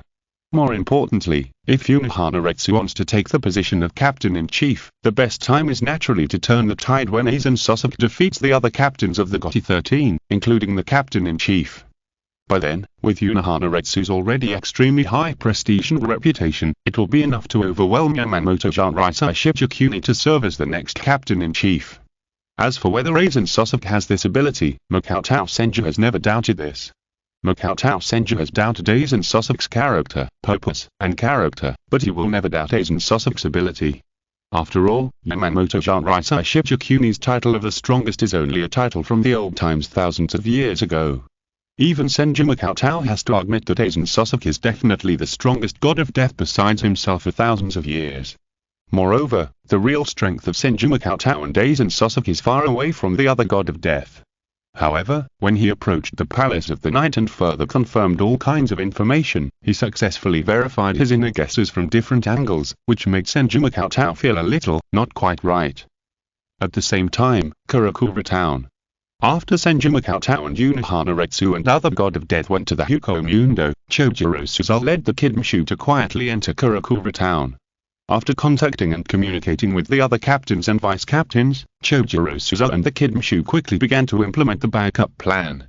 If Aizen Sasuke wants to create the key to reach the Soul King Palace, the King's Key, then Aizen Sasuke needs 100,000 souls and a heavy spiritual land with a radius of 1 soul. However, with the combat power exposed by both the Kainyaku and the Seireitei, once the war is fought in the final battle in Karakura Town, and one side cannot end the battle quickly, then under the collision of the amazing combat power of both sides, the entire Karakura Town will probably be completely destroyed in a short time. With the number of residents in Karakura Town, it is enough to produce 100,000 souls in the aftermath of the battle. Therefore, in order to avoid Aizen Sasuke reaching the conditions for the creation of the King's Key during the battle in Karakura Town, the King's Key was forcibly created. The GOTY 13th Division is preparing to transfer the real Karakura Town and the Tomo Karakura Town that has been created in advance in the Soul Society through the Reincarnation Pillar. At the time, the real Karakura Town and all human residents will be transferred to the Soul Society, thus creating a battlefield where the GOTY 13th Division can fight at will. In order to prevent Aizen Sasuke from noticing and attacking the real Karakura Town, the creation of the Tenkai Knot Pillar required the Kidman clan to cover it up with Kidman, while the rest of the captains and vice-captains provided their full assistance. Chapter 636. It's not poverty that's worrying, it's inequality. However, what the GOTY 13 didn't know was that Aizen Sasuke had set up a large number of surveillance equipment in Karakura Town more than 10 years ago to monitor Ichigo Kurosaki, Isshin Kurosaki, Kisuke Uehara, Makoto Senju and others. Almost everything the GOTY 13 did in Karakura Town was done under the eyes of Aizen Sasuke. The surveillance footage that was synchronized from the monitoring room to the throne even allowed Aizen Sasuke to see every detail of the Tenkai Knot Pillar created by the GOTY 13. And just at this time, Ichimura Jin walked out from the darkness beside Aizen Sasuke and said with squinted eyes, "Lord Aizen, why don't you stop them? Otherwise, it will be troublesome for Karakura Town to be transferred to Soul Society, right?" Aizen Sasuke, who sat on the throne with a calm attitude, said in a flat tone, "There's no need for that. This meaningless trip can only prove the 13th GOTY squad's inner cowardice, and it won't have any effect on the result." Jin Ichimura flattered with a fox-like smile. "As expected of Lord Aizen. Jin, you've been working hard to monitor Karakura Town for me during this period," Aizen Sasuke said with a smile. "This is all for Lord Aizen," Jin Ichimura replied. "But you've come at the right time. Some invaders are about to enter the Palace of the Night. I want to hear your opinion," Aizen Sasuke said, and then the surveillance screen in front of the throne changed, and the screen of the edge area of the Palace of the Night appeared instead. Several figures with completely different costumes from the Palace of the Night appeared on the surveillance screen: Kurosaki Makoto, Unohana Retsu, Kachika Byakuya, and Matsumoto Ranjaku. When he saw Matsumoto Ranjaku's face clearly, Jin Ichimura's face changed, and a moment of panic flashed through his heart. Why? Why did Ranjaku appear here? Why did they invade the Palace of the Night? Aizen Sasuke, who was facing Jin Ichimura, looked at the surveillance screen with interest, and then said, "Jin, what strategy do you think we should use to deal with these invaders? Gather the 10 Espadas to quickly surround and kill them, and then attack Karakura Town. Or keep some combat power to delay them, and we take the opportunity to launch a general attack on the GOTY 13. Upon hearing this, Jin Ichimura's heart instinctively tightened. From a rational point of view, in the base camp of the Palace of the Night, Jin Ichimura has no doubt that he has the ability to surround and kill the group of people on the surveillance screen. Even if there are top combat forces like Kurosaki Makoto and Unohana Retsu among the group of people, this is the Palace of the Night. However, Jin Ichimura may not care about the fate of the other Shinigami, but Jin Ichimura cannot turn a blind eye to Matsumoto Ranjaku. Once Aizen Sasuke decides to surround and kill, the situation of the weakest Matsumoto Ranjaku and his Nano will undoubtedly be the most dangerous. However, no matter how anxious he was, Jin Ichimura still didn't show any of it on his face. Instead, he said with a bit of amusement, "With Lord Aizen's habit, perhaps you are not considering which option is more advantageous, but which option is more interesting." Jin, as expected, you are the person who understands me best in this world besides Makoto-kun. Aiden Sosok sighed, but his tone suddenly changed and he spoke. But this time it will be a special treatment. In an instant, Jin Ichimaru's expression tightened slightly. At this moment, Makoto Senju and his party on the surveillance screen have already entered the outermost area of Kuya Palace, and moved quickly towards the deeper part. The scale of Kuya Palace is no less than that of the Seireitei, or even larger. In addition to many special and important areas in the Seireitei area, the largest area is the barracks of each squad of the 13th Division. In the Palace of the Night, each of the 10 espadas also has his own palace, subordinates, servants, etc. Even the Yaranses who were inferior to the 10 espadas and have not become subordinates have their own areas to live or defend. The entire Palace of the Night looks scattered, but in fact it is rigorous. The layers are progressive, just like some game mazes with increasing difficulty. Bang! Suddenly, in front of Makoto Senju's group who were rushing on the road, several attacks fell in front of them, causing Makoto Senju's group to pause. The next moment, 3 figures of different sizes wearing the white clothes of the Palace of the Night blocked the way of Makoto Senju's group. Sorry, this is Accelerator. Death gods, you are too arrogant, where do you think this is? It's a pity that you have intruded into the area we are responsible for. We can only announce that you will pay the price for your arrogance. These 3 voices reached the ears of Makoto Senju and his group almost in order. Senju Makoto looked up and saw 2 male and 1 female Aransei blocking the way, exuding the aura of Aranseis of the level of Yurikeis. Matsumoto Rangiku, who was standing at the end of the team, said in a serious tone. Have our actions been discovered? We encountered the enemy so soon. One of the Aranseis with a mustache saw that Matsumoto Rangiku, Izaneo, and Unohana Retsu were all prettier than the other, and his eyes almost visibly turned into a heart shape, and he didn't know where to conjure up 3 roses. The next moment, the mustached Aransei flashed in front of Senju Makoto and his group, and handed the roses in his hand to Matsumoto Rangiku, Izaneo, and Unohana Retsu. While Matsumoto Rangiku and Izaneo subconsciously took the roses, Unohana Retsu glanced at Senju Makoto intentionally or unintentionally, then took it with a smile on his face and said, "Thank you for the roses. I haven't received roses for a long time." The mustache Aransei was almost excited when he heard this. He quickly stepped back more than 10 steps to show that he would not act rashly. Then he bowed like a gentleman and introduced himself. "Welcome the 3 beautiful ladies to the Palace of the Night. I'm Dordney Alessandro del Socascia, number 103. I'm honored to have a beautiful encounter with the 3 beautiful ladies." However, under the intentional or unintentional gaze of Unohana Retsu, Senju Makoto's expression did not show the slightest anger. Instead, Seireitei's expression darkened visibly. It is said that poverty is not a problem, but inequality. Seireitei was not so concerned about her poverty, but Dordney did not prepare roses for her. What is the difference between this behavior and naked humiliation? Of course, even though Seireitei was staring at Dordney with murderous intent that was about to overflow, she still tried to make an expression of disapproval. If you're listening to this novel on a channel other than Fanfic World, it means they downloaded and uploaded it without effort.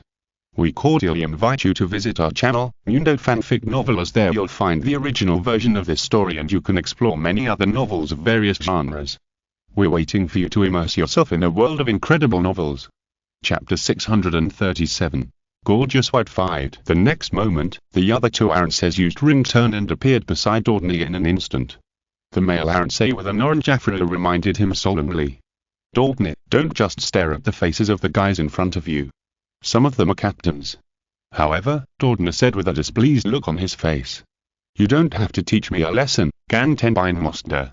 Don't forget that you only know 107, 4 places lower than me. It's hundreds of years too early for you to lecture me." The last one, no. 105 Teruta Sandviki, who was extremely petite, had purple wavy hair and walked to drop-shaped marks on her face, spoke up. "Can you 2 idiots stop arguing? Even if the so-called captain is just a benchmark for ordinary Yurikeis, the other side has 7 people, twice as many as us. Numbers are meaningless." Dordney made a gentlemanly gesture and said in a tone that seemed full of expectation. "Leave those 3 beautiful women to me, you guys take care of the rest." However, almost as Dordney finished speaking, Seireitei, who finally found an opportunity to speak, said hastily, "There's no time to waste on such an idiot, I'll take care of him." The next moment, Seireitei's figure instantly disappeared from the spot. Sting and kill all enemies. Sparrow B. As the voice of the first release sounded, Seireitei's figure seemed to teleport behind Dortne, and she quickly and continuously hit Dortne's back, trying to end the battle directly with the ability of 2 hits to kill. However, at the same time as the first B pattern bloomed, Dortne disappeared in front of Seireitei's eyes. What a fast speed, but Xiang Zhuan is an ability to directly transfer space, which is not an advanced skill that the instant step of the Grim Reaper can match. Dortne's voice sounded from behind Seireitei, and his fist, which was as big as Seireitei's head, hit Seireitei's head without hesitation. However, Seireitei dodged the attack with a quick squat, and at the same time, she supported herself with one hand and turned her body quickly, clamping Dortne's ankle with her feet like scissors. The next moment, Dortne felt dizzy, and Seireitei's waist, which was as slender as a work of art, suddenly burst out with unimaginable power, throwing Dortne heavily out and slamming him to the ground. Witnessing the whole dazzling process, Matsumoto Rangiku couldn't help but sigh. What a gorgeous fight. However, Seireitei obviously didn't have the leisure to sigh slowly. Being blocked from moving forward and wasting precious time was undoubtedly unbearable for Seireitei. Cut it off, Kazase. In an instant, the zanpakutō in Seireitei's hand turned into 2 terrifying double-headed sights, and quickly swept towards the orange-haired Gantenbine. You've come just in time. Are you my opponent? I'll bet on the favor of Aizen-sama and let you see my favor. Gantenbine said in a deep voice, and chose to return to the blade without hesitation. His zanpakutō turned into a horn-shaped melee weapon held tightly in both hands, and raised his hands to block. Dang! A series of dazzling sparks exploded, and Gantenbine's burly body did not shake at all, and he steadily caught the blow. Gantenbine grabbed the chain of fensai with a turn of his wrist, and pulled it suddenly, forcibly closing the distance between himself and Seireitei. A beam of light with a faint golden spiritual pressure condensed on his fist and swung it towards Seireitei. Bang! As Seireitei's other sickle in his hand quickly rotated, his seemingly thin and emaciated body blocked the blow and spoke lightly. The wind death is not a blade that can be grasped so easily. The next moment, Gantenbine felt a pain in his back. The sickle that he had originally controlled by pulling the chain slashed into his back, tearing a deep wound that could be seen to the bone. In pain, Gantenbine subconsciously loosened his grip on the chain. However, when Gantenbine came to his senses, he was greeted by a blade light that was like a storm. However, when seeing the battle between Seireitei and Seireitei, Kachikabyukaya, Izaneo, and Matsumoto Rangiku's heart sank slightly. The strength of the Seireitei will be directly divided by the number. These Seireitei in front of them are already outside the top 100, but do they have the strength to compete with the captains for a short time? Let's not talk about the 10 Espadas for now, but how many Seireitei of this level are there under the 10 Espadas?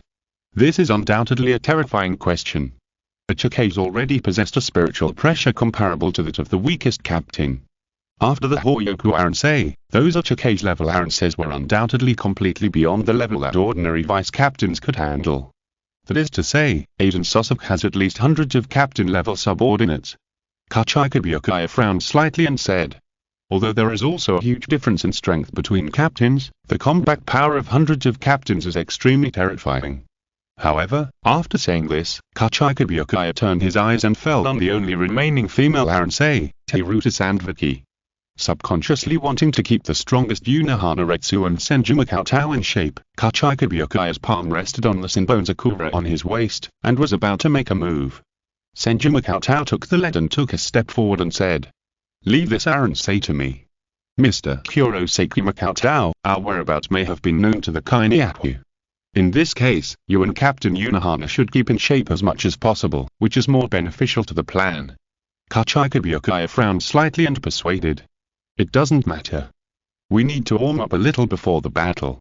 Senju Makotao rejected Kachikabyukaya's proposal disapprovingly, put his hands in the pockets of the white coat he usually wore, and walked in front of Seireitei Sandviki. Seireitei Sandviki carefully looked at Senju Makotao's outfit, as if he remembered something, and said, "You are not a Shinigami, with a human body, you were a queency, right?" "Yes." Senju Makotao casually condensed an ancient spirit bow and asked with a smile. "I'm indeed a queency, is there any problem?" "That's really ironic, man," Seireitei Sandviki smiled disdainfully and said. "I remember that 200 years ago, the death gods were still slaughtering the queency clan. Now, I didn't expect that the Queen Sea has completely become a vassal of the Death God. Chapter 638.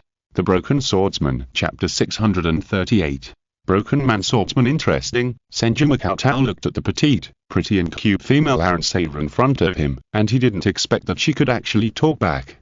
However, compared to Senju Cheng's tongue skills that he had trained in the Seireitei, especially on Unohana Retsu, Teruta Sanviki was obviously not on the same level. Senju Cheng glanced at the battle situation of Seireitei and Hitsuji from the corner of his eye, and said calmly, "It's a pity that you have such a beautiful misunderstanding. This time, the joint leadership of the Queen Sea and the Shinigami is in my hands, but you, as an Seireitei, surrendered to Aizen Sasuke, who was a Shinigami. Isn't this the most ironic thing?" However, these words seemed to stimulate Teruti's soft and sensitive area that could not be touched, so that Teruti's expression was obviously angry and she shouted, "You, an ugly and dirty guy, want to be compared with Lord Aizen? Oh? Why not? Only those who know they are inferior will subconsciously think they are inferior. I think Aizen Sasuke and I are on the same level," Senju Cheng said as a matter of course. However, to Teruta, this sentence sounded like a succubus riding on the back of a holy unicorn and thinking that they complement each other. "Ugly, dirty, shameless, I will make you regret this ignorant statement forever." Teruti's face seemed to be distorted with anger. "Cut it off, wheel I and swallow." In an instant, Teruta, who entered the state of returning to the blade, seemed to be transformed into a giant human-shaped moth, with wings, tentacles, and huge arms growing directly on his body. Spiritual pressure, burst. Although Teruta was also only an Seireitei ranked outside the top 100, her strength was undoubtedly far superior to that of an ordinary Ichike's Hollow. She even announced with awe-inspiring power, "Let me use the powerful posture given by Master Aizen, and these wings that vibrated a frequency of about 1.213 million per second to tear you apart." However, almost at the moment when Teruti's voice fell, two spirit arrows that were almost after images flashed past Teruti's side. The pair of huge wings behind Teruta instantly broke into a huge hole, and even the huge impact aftermath swept Teruta to the back and hit heavily on a pillar. Senju Cheng slowly put down the spirit bow he had just raised, and said lightly, "It seems that the power that Aizen gave you was not that strong. It is as fragile as a real moth." These words reached Teruti's ears, and undoubtedly penetrated deeply into her body like needles. She felt uncomfortable, complicated, uncomfortable, angry, and subconsciously wanted to resist, thus proving the greatness of Aizen Sasuke.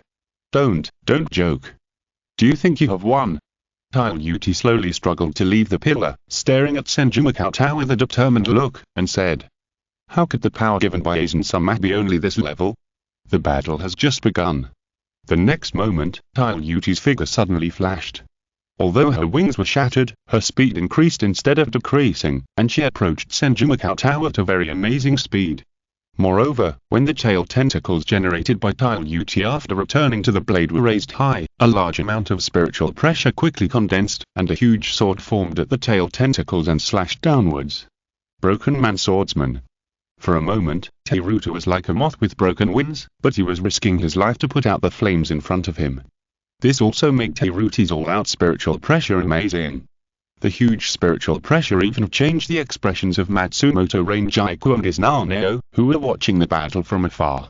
Even Kachikabyuki's expression became more serious. Only Unohana Retsu's expression was so gentle and elegant from beginning to end. The next moment, the huge giant sword slashed at Senju Cheng's position. The huge impact almost instantly caused the ground to appear in a large-scale web-like shattering. Boom. However, in Teruti's incredible eyes, the broken man swordsman that he had released with all his strength was easily blocked by the seemingly fragile and simple spiritual bow in Senju Cheng's hand. "If you want to prove it," Senju Cheng suddenly raised his other hand and grasped the giant sword condensed by Teruti's spiritual pressure, and a large piece of spiritual particles covered the surface of the giant sword. In less than a few breaths, Teruta suddenly felt that his control over the giant sword was completely broken. The giant sword, wrapped in spirit particles, shrank rapidly with Kaian Shaoqing's palm as the center, and finally formed the shape of a spirit arrow. At this moment, this scene was completely beyond Teruti's understanding, and Teruta was completely frozen in place. Even when Kaian Shaoqing held the spirit arrow on the spirit bow, and then slowly aimed at Teruta and pulled the spirit bow to the full, Teruta did not react at all. As Senju Cheng's fingers pulling the spirit bowl loosened, boom. The spirit arrow was clearly released, but it suddenly exploded with a huge sonic boom. The spirit arrow slammed across the side of Seireitei's cheek at an incredible speed, and the aftermath of the slash almost lifted Seireitei off. As Seireitei felt his neck stiffen and turned his head to look behind him, it disappeared. Everything behind him disappeared.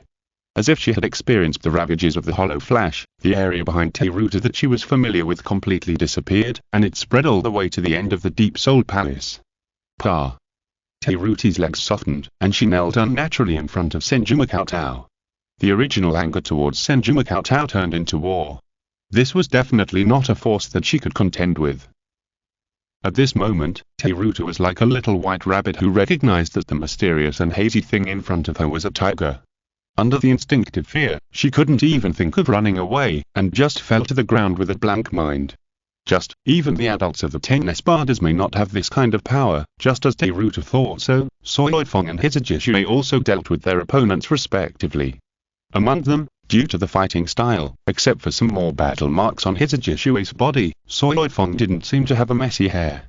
Seireitei glanced at Seireitei, who had fallen to the ground in fear, and whom Bancho Senju seemed to have deliberately spared, and asked, "Aren't we going to get rid of her?" Bancho Senju glanced at Seireitei, who seemed to be a little dazed by fear, and said, "It is very likely that our tracks have been completely discovered by the Kainiaku, so we need a guide." Chapter 639 Ruby's Death. A guide. For Bancho Senju, who feels as familiar as returning to the Soul Society as returning home, this is naturally unnecessary. However, as Makoto Kurosaki, he should not be fully aware of the internal situation of the Soul Society. Therefore, this is one of the reasons why Makoto Senju stopped Byakuya Kachiki from personally dealing with Seireitei. After all, for pure Shinigami such as Seireitei, Byakuya Kachiki and Shinigami, there will be no mercy when dealing with hollows. Even though Seireitei looks like a petite woman who is easy to be pushed down, Byakuya Kachiki has a special liking for onion heads. Because he encountered the two hateful flourishing when he was young, Byakuya Kachiki often attacks women more harshly. Of course, the more important purpose of Makoto Senju's move is to push her even forces and Sosaf to give up unnecessary ideas and be a chess piece to go to Karakura town for the decisive battle. This arrow, which is far beyond the range that Seireitei can bear, is a warning. Senju Makoto's eyes reflected the vast expanse of white land destroyed by the arrow, but in his heart, the arrow's more distant trajectory appeared, breaking through layer after layer, pointing directly to a destination beyond Senju Makoto's sight. Inside the palace of Ruby Antenna, the No. 8 Espada. On the large white walls, there were layers of dried black bloodstains, and even some fresh bloodstains splashed on them were difficult to leave any conspicuous spots. Perhaps, Ruby Antenna's appearance looked like a pseudo-girl who could distinguish between male and female, with short black hair, a short stature, and every move was like that of a young boy who was ignorant of the world. However, Ruby had a cruel personality far beyond her appearance. Unlike Grim Zhao who simply liked the kind of evenly matched fighting duel, Ruby loved the kind of abuse of the weak, so as to experience the pleasure of being powerful. Therefore, Ruby had the most subordinates among the 10 Espada, and was also that fastest to be replaced among the 10 Espada. When she was bored or unhappy, Ruby would choose to torture and kill her subordinates, seeking and enjoying the pleasure bit by bit. After the 10 Espada were ordered by Aizen Sosaf to stay in their palace and informed of the final battle that could break out at any time, this undoubtedly intensified Ruby's impatience and tyranny. Puff. Puff. The tentacles behind Ruby kept whipping the almost bloody subordinates in front of her, with a crazy pleasure on her face. The subordinates standing around listened to Ruby's occasional mutterings, and did not care about sympathizing with the unfortunate colleague, but kept trembling. Great. Great. The feeling of having my flesh and blood pulverized and smashed into a paste is simply wonderful. They are all garbage, yet they look similar to me. Damn it. Damn it. As the subordinates who turned into a paste gradually lost their human form, Ruby slowly raised her head and looked at the subordinates standing on the side, who seemed to be selecting something.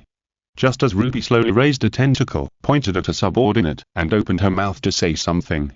"That, you, give me," boom. A ball of azure light suddenly came from the side of Ruby. The light was so fast that Ruby only had time to turn her head. A trace of doubt appeared in her eyes, and the whole person was completely submerged by the azure light. When the light dissipated, the pupils of the subordinates shrank instantly, Ruby's body disappeared.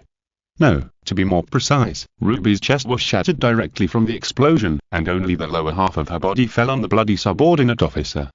Her head rolled in front of the subordinate officers with a gurgle, and her eyes opened, which seemed to still have some doubts. This scene undoubtedly made the subordinate officers who witnessed the whole process feel a chill from the soles of their feet to their brains. Ruby Antenna, the No. 8 of the 10 Espada, was actually killed just like that. During the whole process, let alone whether Ruby could react, even after death, she didn't know who the murderer was. The subordinate officers looked stiffly at the outside of the palace that had been blasted out, and could only see a white land that seemed to spread from afar. As for the murderer's spiritual pressure and figure, they could not detect any of it. Unprecedented fear rose in the hearts of these subordinate officers in an instant. Even though 8 Ruby Antenna could be killed by an unknown existence beyond visual range, so for them, it would undoubtedly be a simpler matter. Run! No one knew who shouted, but the group of subordinates almost subconsciously scattered and fled, fearing that they would also be implicated by Ruby. Makoto Senju, who was still at the edge of the Palace of the Night, seemed to be completely unaware that his arrow had crossed the distance and directly evaporated the No. 8 among the 10 Espada. Instead, he and Unohana and other Shinigami tried to force Teiruta to ask about the news inside the Palace of the Night. Of course, this was undoubtedly a warning to Aizen Sasuke from Senju Makoto, who was personally paying attention to the movements of Aizen Sasuke at any time. For Makoto Kurosaki, who was openly a queency, what he was best at was not close-range duels, but when dealing with large-scale wars, Makoto Kurosaki, who used the Spirit No, could launch large-scale or beyond visual range attacks at any time. By then, even if Aizen Sasuke can really surround and kill Kurosaki Makoto and his party as expected, Aizen Sasuke, who has lost all the combat power of the entire Kainyaku Palace, really has the ability to launch a final battle with the Gotti 13. Aizen, it's a pity. I know what you know, but you only know what I let you know. The unequal information makes your choice and plan only have one from beginning to end. Senju Makoto said secretly in his heart, but on the surface he shouted at Teiruta in a tone that could not be refused. If you want to live, just lead the way for me obediently. As long as you can find Null, I will naturally let you go. You want me to betray Lord Aizen? That's absolutely impossible. Teiruta gritted his teeth and replied. Makoto Senju, who was not anxious about time, continued to try various threats and inducements on Teiruta. However, what surprised Makoto Senju was that Aizen Sasuke's ability to win over his subordinates was still so amazing, and Teiruta's loyalty and admiration for Aizen Sasuke even far exceeded her value of her own life. Therefore, under the repeated questioning of Makoto Senju, Soifong, and Byakuya Kachika, Teiruta still looked like she would never obey. Until Unohana, who had been watching with a smile, spoke up. Why don't I come and try to persuade him gently in a different way? Chapter 640. The Rumor No. Naught. Chapter 640. The No. Naught in the rumors then. Without waiting for Senju Makoto and the others to react, Unohana walked towards a corner away from the crowd with a gentle smile on his face and Teiruta. A moment later, an unprecedented scream sounded, and its shrillness made everyone, including Senju Makoto, stand on end. However, the next moment, the scream stopped abruptly.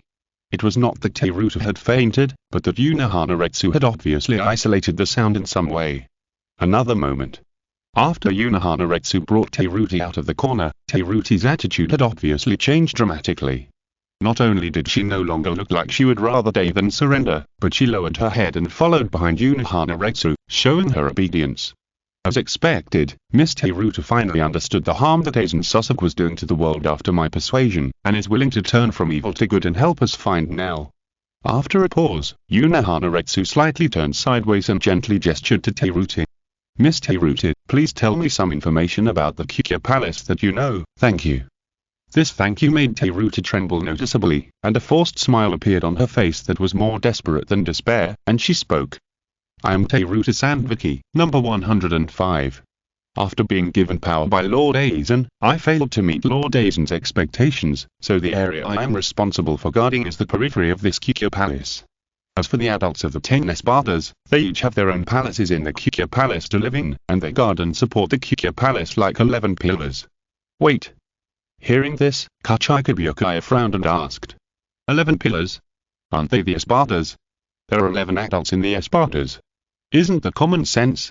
Teiruta asked subconsciously. What kind of common sense is this? Matsumoto Rangiku couldn't help but complain, and said with a look of doubt. Aren't you telling some false information? And we know almost all the members of the Espartas. Hanaretsu raised his eyebrows slightly, bent down, and a gentle face appeared in front of Teruta, reminding her. Miss Teruta, if you lie, I can only have a heart-to-heart talk with you again. In an instant, Teruta's face turned visibly pale, and she said hurriedly. No. I'm not lying. There are indeed 11 adults in the Espartas. The one that you Shinigami don't know should be the number 0. No. 0. There doesn't seem to be this number among the Yaranseis that have appeared. Is this the first Yaransei created by Aizen? Soilfong frowned and said subconsciously. As the commander-in-chief of the secret mobile forces, Soilfong and Kikushansui are both responsible for collecting a lot of intelligence, so there is no doubt that there is no such person among the exposed information of the Yaransei. No, Teruta shook her head quickly, and then said. In fact, I have never seen Master Number 0, and Master Number 0 has never shown his face in the Palace of the Night. Then how can you be sure that Master Number 0 exists? Kachikabyukai asked. Teruta couldn't help but reveal a bit of reverence in his eyes. Because among the palaces of the 10 Espartas in the Palace of the Night, only the Palace of Master Number 0 is located in the center of the Palace of the Night, side by side with the palace where Master Aizen lives, symbolizing the status of Master Aizen and Master Number 0 as the kings of the Hukomundo. As soon as these words came out, the faces of the Shinigami present could not help but change slightly. The king of the Hukomundo, there are actually 2 people. Among the 10 Espartas, there is also a very mysterious Master Number 0 who is far superior to the other Yaranseis. Being equal to Aizen in status, it shows how terrifying this mysterious existence is. This is undoubtedly extremely bad news for the Gotti 13.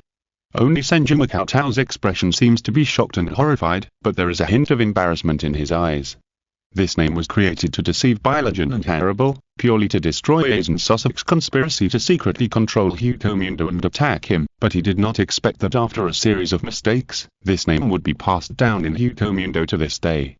This feeling is very much like watching a stranger in front of himself and a group of relatives and friends, madly praising how wonderful that books written by his author are, how fast the AE-86 is, how he swept the Nanshin nursing home, and then challenged the Byohai kindergarten, seeing that Teruta was already passionately telling the rumor about how the rumored Number 0 and Aizen Sasuke divided the Hukomundo equally and ruled the Huko Palace together. Senju Makoto's mind was just subconsciously sprouting. I don't dare to admit it. I don't dare to admit it. What, Ashwin Chin or something like that? I don't know him, don't get involved. However, after Teruta's words, the expressions of the Shinigami, including Hanaretsu, became completely solemn. His spiritual pressure was enough to compete with Aizen Sasuke, and his origin seemed to be an autonomous Yaransei Vastop-level great hollow from ancient times. It sounded like he was a natural hollow king. Even Hanaretsu was subconsciously led into a trap by Teruta's description without a trace of falsehood. Then, Hanaretsu's gentle eyes became more solemn and he secretly signaled to Senju Makoto several times, worried that the rumored No. 0 would have some unpredictable impact on Senju Makoto's plan. Senju Makoto frowned, then relaxed, then tightened, and then seemed to have caught some blind spot and spoke. Hasn't that No. 0 appeared for decades? Maybe he was killed by Aizen Sasuke in secret. Don't slander Aizen-sama. Teruta retorted subconsciously. This is not slander. With Aizen Sasuke's personality, how could he allow a more terrifying existence than him to appear in the Palace of the Night? Senju Makoto's eyebrows stretched and said confidently. Therefore, perhaps we can conclude that No. 0 no longer exists and was secretly killed by Aizen Sasuke. No, it's absolutely impossible. No. 0 definitely still exists. Teruta retorted again. It's gone a long time ago, otherwise how could he not appear for decades? Senju Makoto said indifferently. It must still exist, however. Before Teruta could finish speaking, Hanaretsu gently placed his palm on Teruta's shoulder, causing Teruta's voice to stop. Hanaretsu gently reminded her. We can discuss that later. How about Ms. Teruta take us to the palace where Naruto is? Chapter 641 An unexpected step. On the throne in the center of the palace of Kainia, Aizen Sasuke watched the surveillance screen with great interest. Under the leadership of Teruta, Makoto Senju and his party began to quickly move towards the palace belonging to the No. 5 Espada.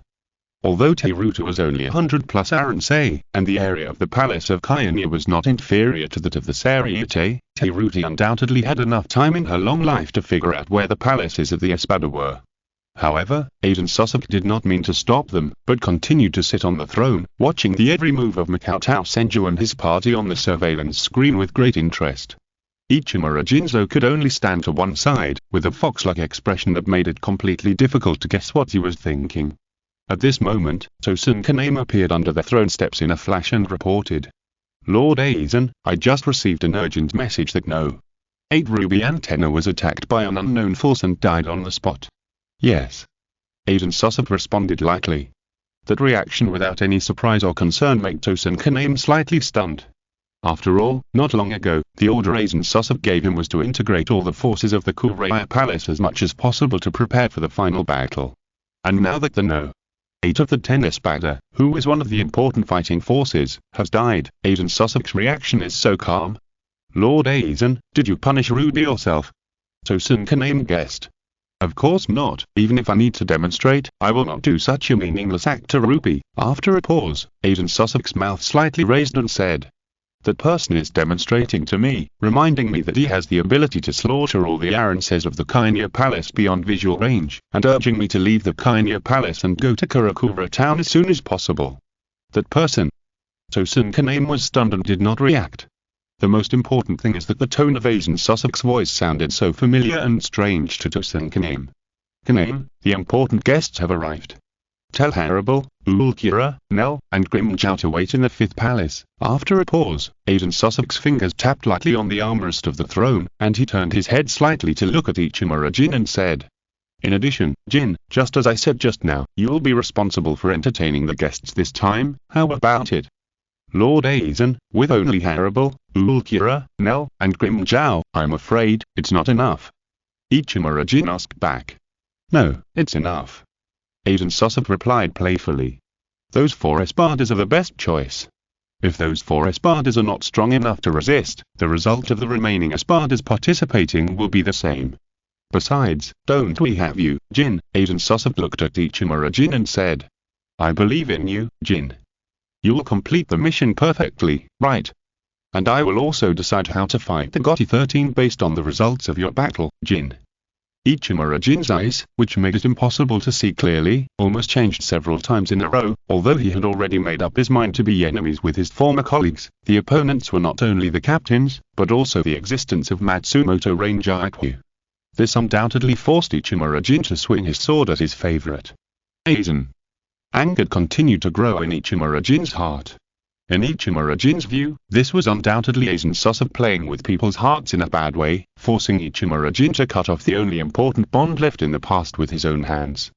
Countless thoughts kept growing in Jin Ichimura's mind, and were constantly strangled. However, Jin Ichimura's face never showed any fluctuations, and he just answered. Thank you for your trust, Lord Aizen. I will do my best. Come on, Jin, this is also my response to your loyalty over the years. When Jin Ichimura left the palace, the voice of Aizen Sasuke drifted into Jin Ichimura's ears from afar, making Jin Ichimura's expression with his back to Aizen Sasuke twitched hard. Under the order of Tosun Kaname, Aizen Sasuke's order was quickly conveyed to the ears of the 10 Espadas. Ruby, the number 8, was killed, and Jin Ichimura led Hannibal, Ulquiorra, Nell, and Grimmjow to fight the enemy, and the rest of the 10 Espadas stayed in the palace and were not allowed to leave. This order undoubtedly caused different reactions from the 10 Espadas. However, although there were many doubts among the 10 Espadas about Aizen Sasuke's order, under Aizen Sasuke's power and reputation, the 10 Espadas did not dare to disobey Aizen Sasuke's order openly. The changes in the entire Kuraya Palace were also seen by Senju Makoto, which made Senju Makoto's heart full of doubts. Excluding Nell, who was not a normal fighting force in the eyes of Kuraya Palace, Ichimura Jin, Hannibal, Ulquiorra, and Grimmjow were indeed the top fighting forces of the entire Kuraya Palace. As for Byakugan and Stark, who was stronger than them among the 10 Espadas.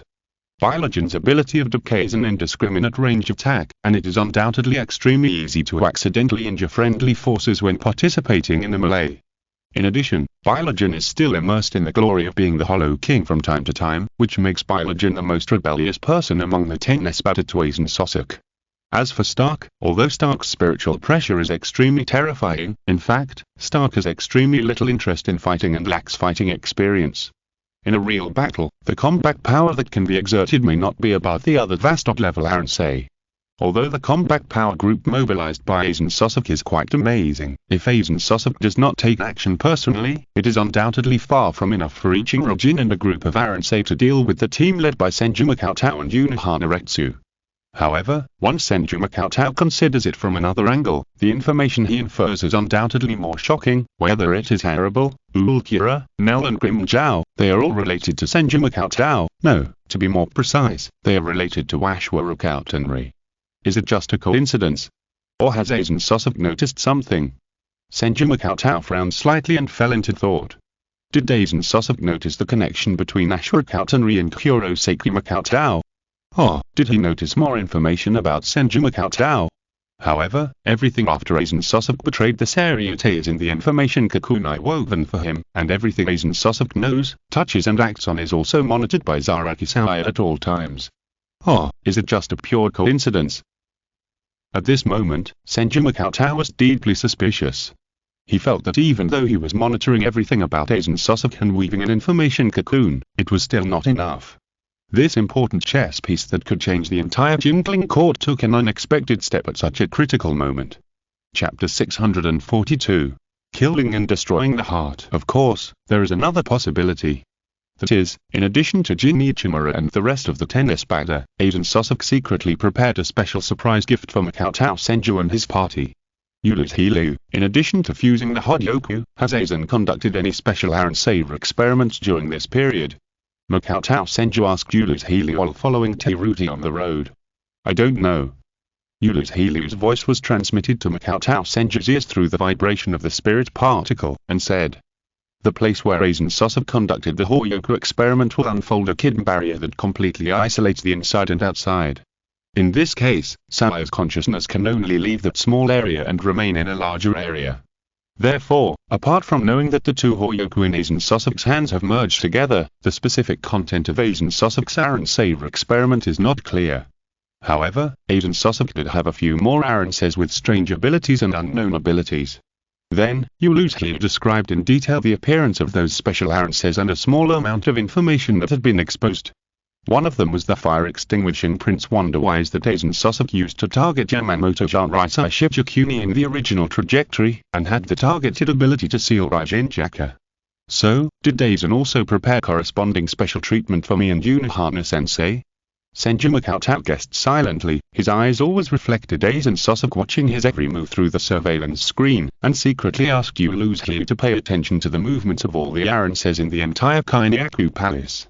Since Aizen Sasuke may still have the psychological expectation of defeating his group at one time, he can only completely erase this expectation to force Aizen Sasuke to go to Karakura town. At this point, in Senju Cheng's eyes, Aizen Sasuke's unnecessary crisis prepared for the Gotti 13.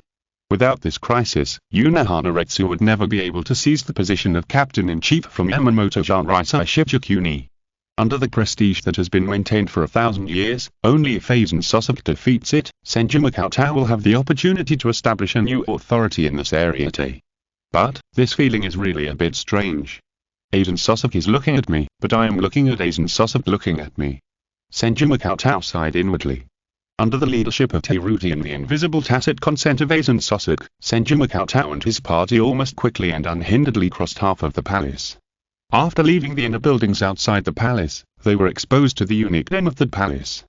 The blue sky and white clouds that were almost the same as those in the real world made the death god startled. Especially since everyone had just experienced the never-fading dark night sky in Hukomundo, and then witnessed this seemingly completely different sky, it almost made everyone feel that they were no longer in Hukomundo. Teiruta looked at the surprise in the expressions of the death gods, and couldn't help but speak with a little more pride. This is the dome that Aizen Sasuke built for the palace. It can perfectly simulate the various climates equivalent to the real world. Kachikabyukaya said disdainfully. As expected of Aizen, he always deceives himself. Even if the environment simulated by the dome is real, it's all fake. Teiruta said with an expression that was almost obviously angry. Don't be so self-righteous, death god. Maybe for you death gods, such a sky is just a commonplace thing.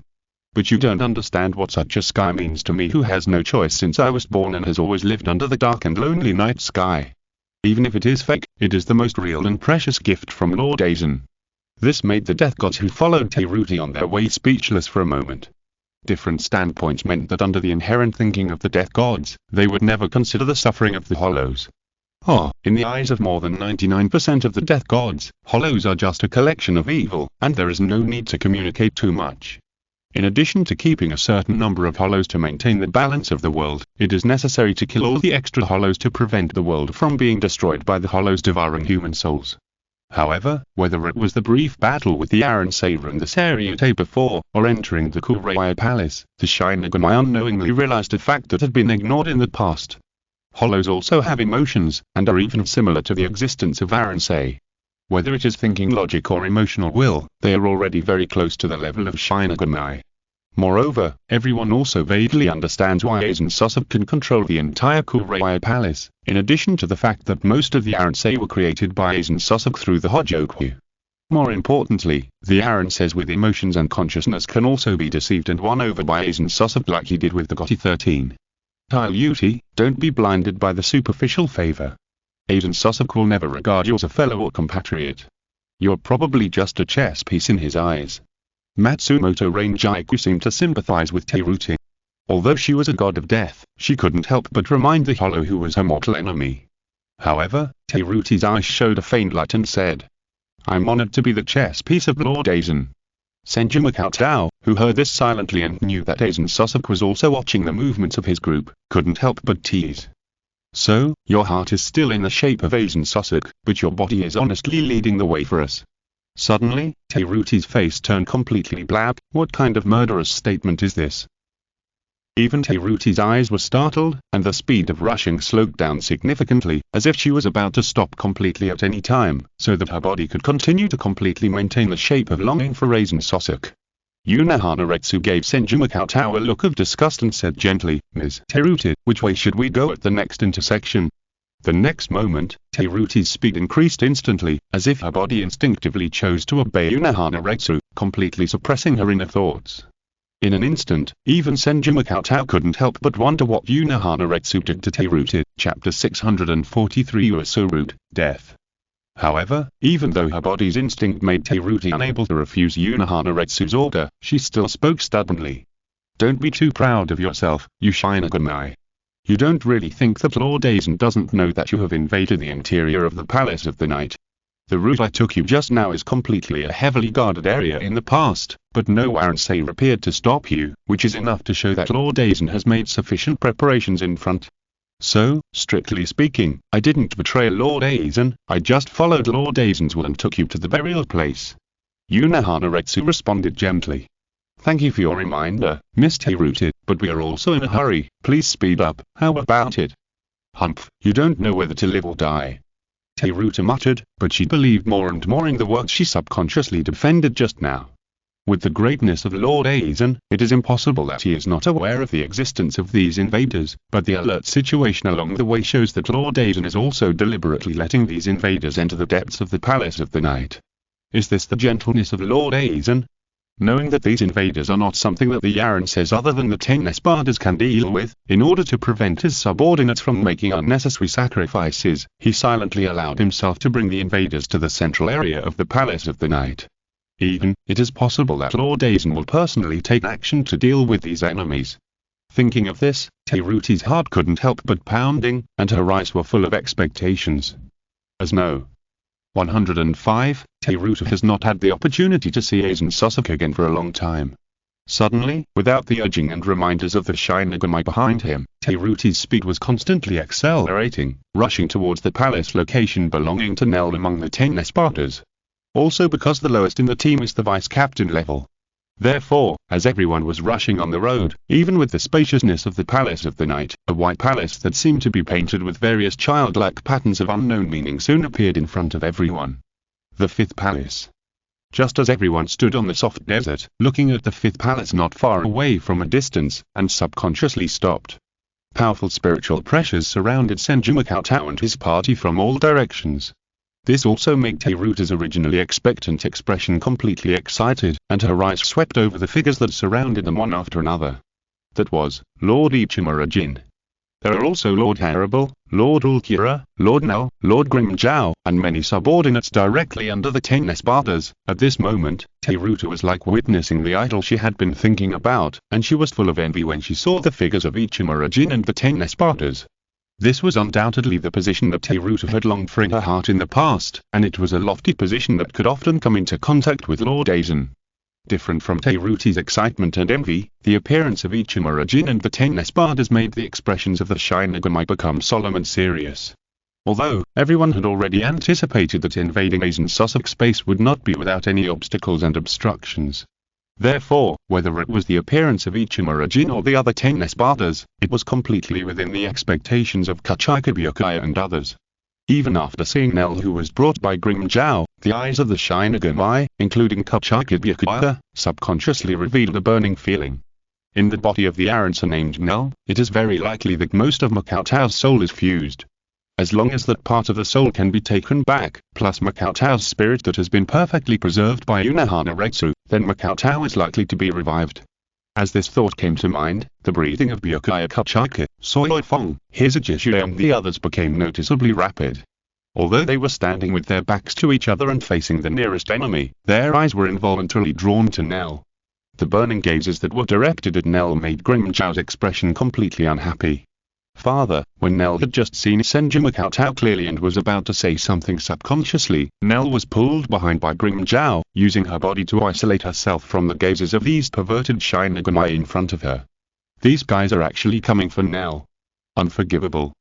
Grimjow's body was emitting a murderous aura that was visible to the naked eye, and he looked at the group of Shinigami in front of him as if he wanted to tear them apart completely. Just as the atmosphere on both sides was about to fall into a murderous atmosphere.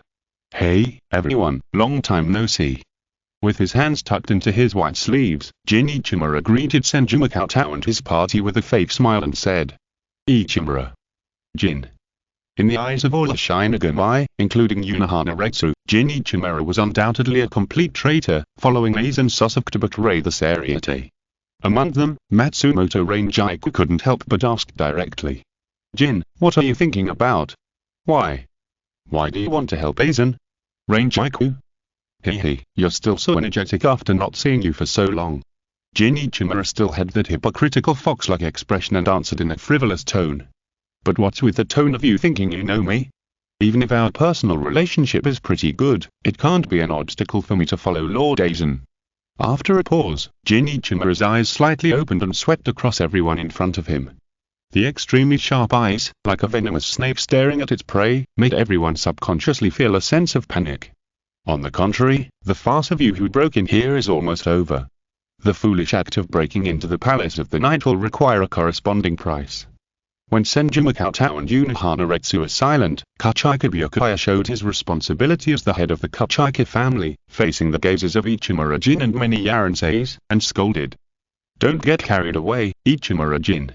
With the fallen you and some experimental subjects transformed by Aizen Sasuke, can you really stop us? And almost at the moment when Kachika Byakuya's voice fell, a residual shadow appeared in front of Kachika Byakuya in a flash. The green eyes that once left a deep memory for Kachika Byakuya appeared in front of him, and Ulkira put his 5 fingers together and waved towards Kachika Byakuya's throat, and said lightly, You are too rude, God of Death.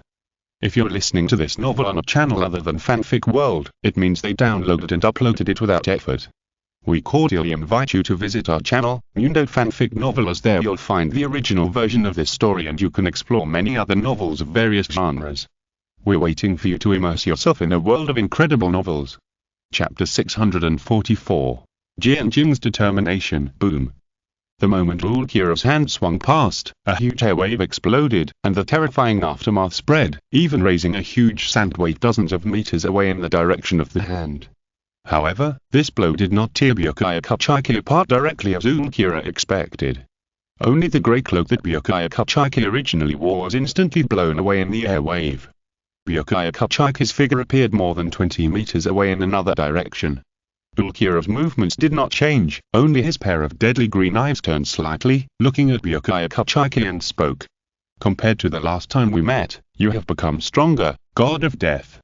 It was not Byakuya Kachika who responded to Ulkira, but Soifong and Hizajishue who simultaneously faced the blades that were swung over. Dang! The next moment, Ulkira's zanpakutō was unsheathed and placed in front of him, and he actually blocked the attacks of Soifong and Hizajishue at the same time. Taking advantage of this opportunity, Byakuya Kachika held his zanpakutō upside down in front of him. Senbon Bancho, countless cherry blossoms fell and turned into an endless sea of cherry blossoms that rolled towards Ulkira. However, hidden in this beautiful and dreamlike sea of cherry blossoms was a deadly danger.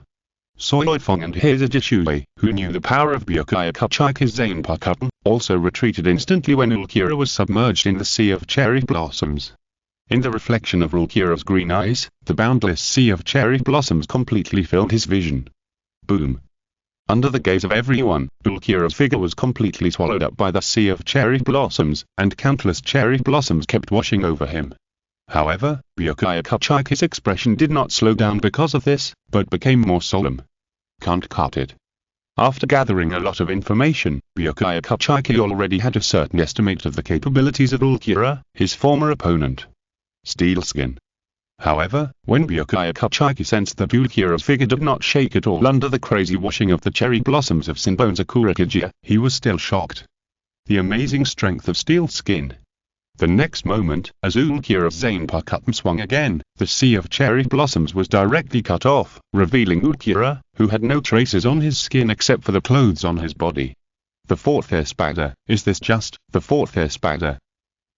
This scene made the hearts of the death gods such as Byakuya Kachika, Soifong, and Hizajishue sink. Although it was not the first time that the God 13 had come into contact with the espada, this was the first time that the combat power of the other party was measured in such an intuitive way. Kachika Byakuya's fighting power is not weak in the God 13. In fact, Kachika Byakuya can be regarded as a small hexagonal warrior. But with Bankai, he can't even break the defense. Kachika Byakuya's eyes turned and looked at Ichimura Jin, Arable, Grimjow, Myra and other Aranses standing on the periphery as if watching a show. He had already made a decision in his heart. Ulkira is too strong. The fighting power he showed was so strong that I'm afraid that except for Kurosaki Makoto and Unohana Retsu, no Shinigami present would be sure of winning. But, the opponent was only the fourth espada. Above him, let alone the mysterious zeroth espada, there were 3 higher-ranked espadas, and even Aizen Sosok hadn't made a move yet. Therefore, Senbon Bancho. In the shocked eyes of all the Shinigami, including Senju Makoto, Kachika Byakuya actually did not hesitate to Senbon Bancho, enveloping himself and Ulkira in it and forcibly opening up a battlefield that no one else could interfere with. At the moment when the space formed by Senbon Bancho was about to completely close, Kachika Byakuya looked at Senju Makoto and other Shinigami outside with a calm gaze, and his lips moved slightly, silently conveying a message. I'll leave the rest to you. After Soifong reacted, she couldn't help but say something. What decision did Byakuya make without authorization? Is the guy really sure of winning? Not sure, but that kind of thing is not important at all, otherwise with Ulkira's speed and combat power, it will be a big problem that cannot be solved. Hizajishue rarely spoke a long paragraph, and his eyes were fixed on the direction of Grimjow. Nell, right behind Grimjow. The next moment, Hizajishue's figure flashed and headed straight towards Grimjow. Cut it off, Kazeshin. Instantly, the zanpakutō in Hizajishue's hand turned into 2 sickles connected by a chain, and threw them far away towards Grimjow. However, this powerful attack was quite weak in Grimjow's eyes. Grimjow didn't even have the mind to draw out his zanpakutō. He just wanted to raise his head and imitate Ulkira, waving his hand to block this weak attack, forcing the death god in front of him to show some real strength. Arable, who noticed the situation on Grimjow's side, couldn't help but shout loudly. Idiot, he's not targeting you. In an instant, Grimjow's expression froze, and the Kazeshin that was about to cut him suddenly passed by at a strange angle, completely avoiding Grimjow's palm and brushing past him. Immediately, before Grimjow could react, Fency spun around and accurately used the chains to wrap around Nell, who was protected by Grimjow behind him. Nell looked at the chains that suddenly wrapped around her like a dumpling, and her head tilted subconsciously. She hadn't reacted yet. The chains that were wrapped around Nell tightened instantly, pulling Nell towards Hizajishue. Suddenly, Grim Zhao turned his head and looked behind him, only to see the green lily being tied up and dragged away quickly. Grim Zhao didn't even have time to warm up this hot lily, and watched her being taken away in this way. This behavior was almost like the yellow-haired man suddenly breaking into the house, and then forcibly dragging his sister into the van before his brother could react, and then preparing to drive away directly. "Asshole, put Nell down!" Grim Zhao roared, his eyes almost red on the spot, and he chased in the direction of Nell like a cheetah. However, Grim Zhao's speed may be among the best among the 10 Espartas, but the speed at which the Wind Death Chain tightens is obviously faster. Chapter 645. Bankai Wind Death Rope. Chapter 645. Bankai.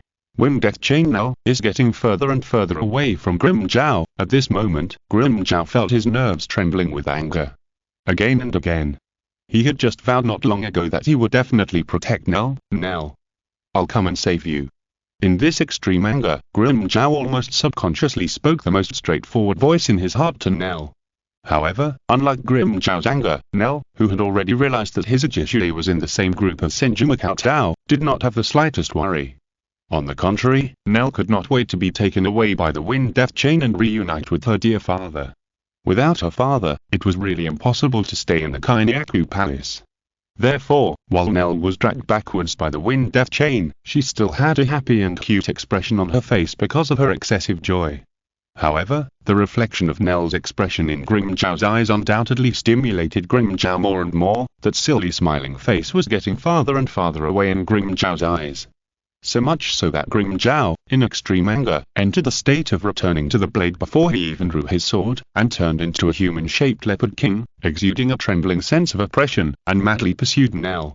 His Seireitei felt Grim Zhao's madness that would almost tear everything apart, and his eyes slightly condensed, and he didn't even have the confidence to catch Nell himself. He was afraid that with the oppressive force shown by Grim Zhao, Nell would be snatched back by Grim Zhao again after just a face-to-face encounter. The next moment, Nell, who was wrapped in the Wind Death Chain, was directly thrown away by his Seireitei in the direction of his companions. Just as Grim Zhao turned madly and continued to run straight towards Nell, the sickle transformed by the Wind Death spun, and it went towards Grim Zhao from the left and right. Dang. With two fierce collisions, the Wind Death collided with Grim Zhao's body and produced a large piece of sparks. The Wind Death, which was only in its initial stage, was also unable to cause any substantial damage to Grim Zhao. Grim Zhao even ignored his Seireitei and only looked at Nell. But the next moment, Grim Zhao's footsteps suddenly stopped, and both feet were tightly restricted by several layers of Wind Death chains. This moment of fatal obstruction was enough to keep Nell away from Grim Zhao's sight, and also allowed the extremely fast Seireitei to successfully catch Nell, who was thrown over. This scene undoubtedly made Grim Zhao extremely angry. As his eyes turned, he stared at his Seireitei, exuding an astonishing killing intent. "You are looking for death. I will not let you pass until you die." His Seireitei's answer was calm and firm. He held the Wind Death Chain in his hands tightly with both hands, restricting Grim Zhao's movements. The next moment, the Wind Death Chain rustled, and Grim Zhao stretched out his hand and yanked the chain. With the amazing spiritual pressure, he forcibly pulled his Seireitei to fly back to him. At the same time, Grim Zhao, who had transformed into the Leopard King after returning to the blade, released a large blue light mark from his other claw towards his Seireitei. "Then die." Grim Zhao's voice was full of murderous intent. The terrifying blue light mark of the Leopard King's claw spread, bringing the ultimate intention of death. Grim Zhao, who had returned to the blade, his Seireitei who had just released his first release, the difference in spiritual pressure between the two sides had reached a very alarming level. In the arena where wrestling was carried out with chains, his Seireitei had already tried his best to stop himself, but he simply could not control his body. Unless he loosened his hands holding the Wind Death chains. Only then would he have a chance to dodge the rapidly approaching Leopard King's claw. But his Seireitei's mind unconsciously returned to the moment nearly 100 years ago. In the chaotic streets of Rukongeda, where there was no sunlight, he was held by the hand of Master Senju, and had to follow Master Senju and become the blade in Master Senju's hand. This pair of hands held by Master Senju, I will never let go. His Seireitei's eyes were extremely calm and extremely hot, and he slowly recited the name of Bankai that no one in the entire Seireitei knew except himself. Even when facing the captain assessment of Yamamoto Seireitei Shibukuni, he did not tell him the name of Bankai at all. Following the oath that will last until the end of my life, this blade is wielded only for Master Senju. Now is the time to release. for Master Senju's release. When the Leopard King's claw that was powerful enough to completely tear Hizajishue's body apart was close to him, Hizajishue's words were completely finished. Bankai. Wing death rope. Boom. The next moment, the light of the Leopard King's claw overwhelmed Hizajishue, and Grimmjow turned around confidently and looked in Nell's direction, intending to continue walking in Nell's direction. When he took a step, swish, a series of chain sounds made Grimmjow's figure startled. What's going on? Why haven't the chains disappeared yet?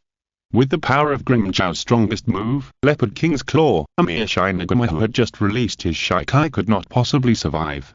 As Grimmjow turned around and looked in the direction of Hizajishue, what caught his eyes was Hizajishue's bloodstained figure standing still.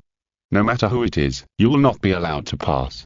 Hizajishue slowly raised his eyes, his hands still tightly holding the chain. Just as Grimmjow was about to attack again in anger, he suddenly felt a sharp pain in his body as if he was torn apart, as if he was hit by his Leopard King's claw. What's going on? Grimmjow said in shock. He obviously didn't suffer any attack, but why did he feel that much pain, as if he was the one who just suffered the Leopard King's claw attack?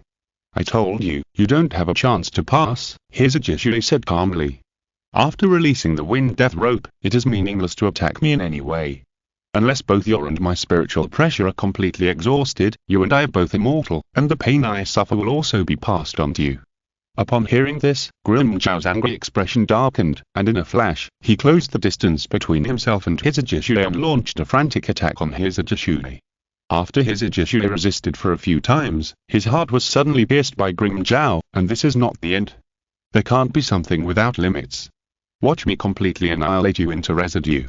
Grimmjow endured the severe pain in his heart and condensed a brilliant blue light towards Hizajishue, who temporarily lost his ability to resist.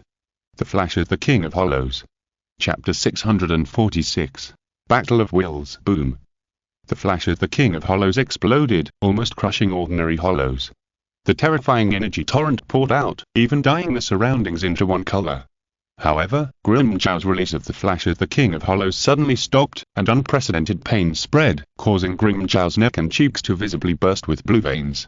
As the Flash of the King of Hollows came to an abrupt end, Hizajishue, whose entire body seemed to be burned, spoke calmly and resolutely. This level of attack is meaningless to me. Grimmjow felt the spiritual pressure in his body plummet, and his facial features were distorted in pain, but his mouth opened unconsciously and said, I have completely understood your ability, Death God. Your ability is to forcibly bind the two of us into one, whether it is injuries, pain or spiritual pressure, so unless you kill both of us at the same time, this battle will not end. It's really a rogue ability. Grimmjow said. Hizajishue did not directly answer this, but there was still a little more surprising Grimmjow's calm eyes, and he said secretly. Sharp fighting instinct, in such a short time. You have already made the corresponding judgment. However, no matter how rogue your ability is, there is a biggest flaw that cannot be concealed. Grimmjow took a deep breath and suppressed the pain transmitted from his nerves. What flaw? Hizajishue asked. The biggest flaw is you. The next moment, Grimmjow rushed towards Hizajishue again, and the sharp claws in his hands emitted a dignified light and rushed straight to Hizajishue's vitals. Ding ding ding. Amidst a series of collisions, Grimmjow's wanton and arrogant voice continued to ring. The essence of your zanpakutō is to forcibly transfer the battle between the two sides from spiritual pressure, instinct, and skills to another aspect of competition, that is, will. The constant pain, even if the body will be forcibly maintained under the power of the zanpakutō, will eventually make the will reach its limit. Whoever's will collapses first will be the loser. Puff. The next moment, Grimmjow's claws broke through Hizajishue's block again and pierced through Hizajishue's chest. Suddenly, Grimmjow and Hizajishue's expressions changed almost at the same time.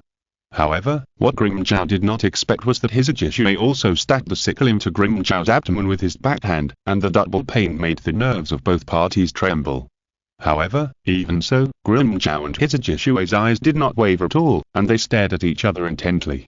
From the perspective of a beast, it's a very good way of understanding, Hizajishue said slowly. However, even if it's a contest of wills, why do you think you can be better than me? Does that kind of thing need a reason? The winner must be me, and you, the scum that's blocking the way, just die obediently. Accompanied by Grimmjow's crazy roar. Grimjow was obviously in great pain, even his movements were a little distorted, but he attacked Hizajishue more and more frantically.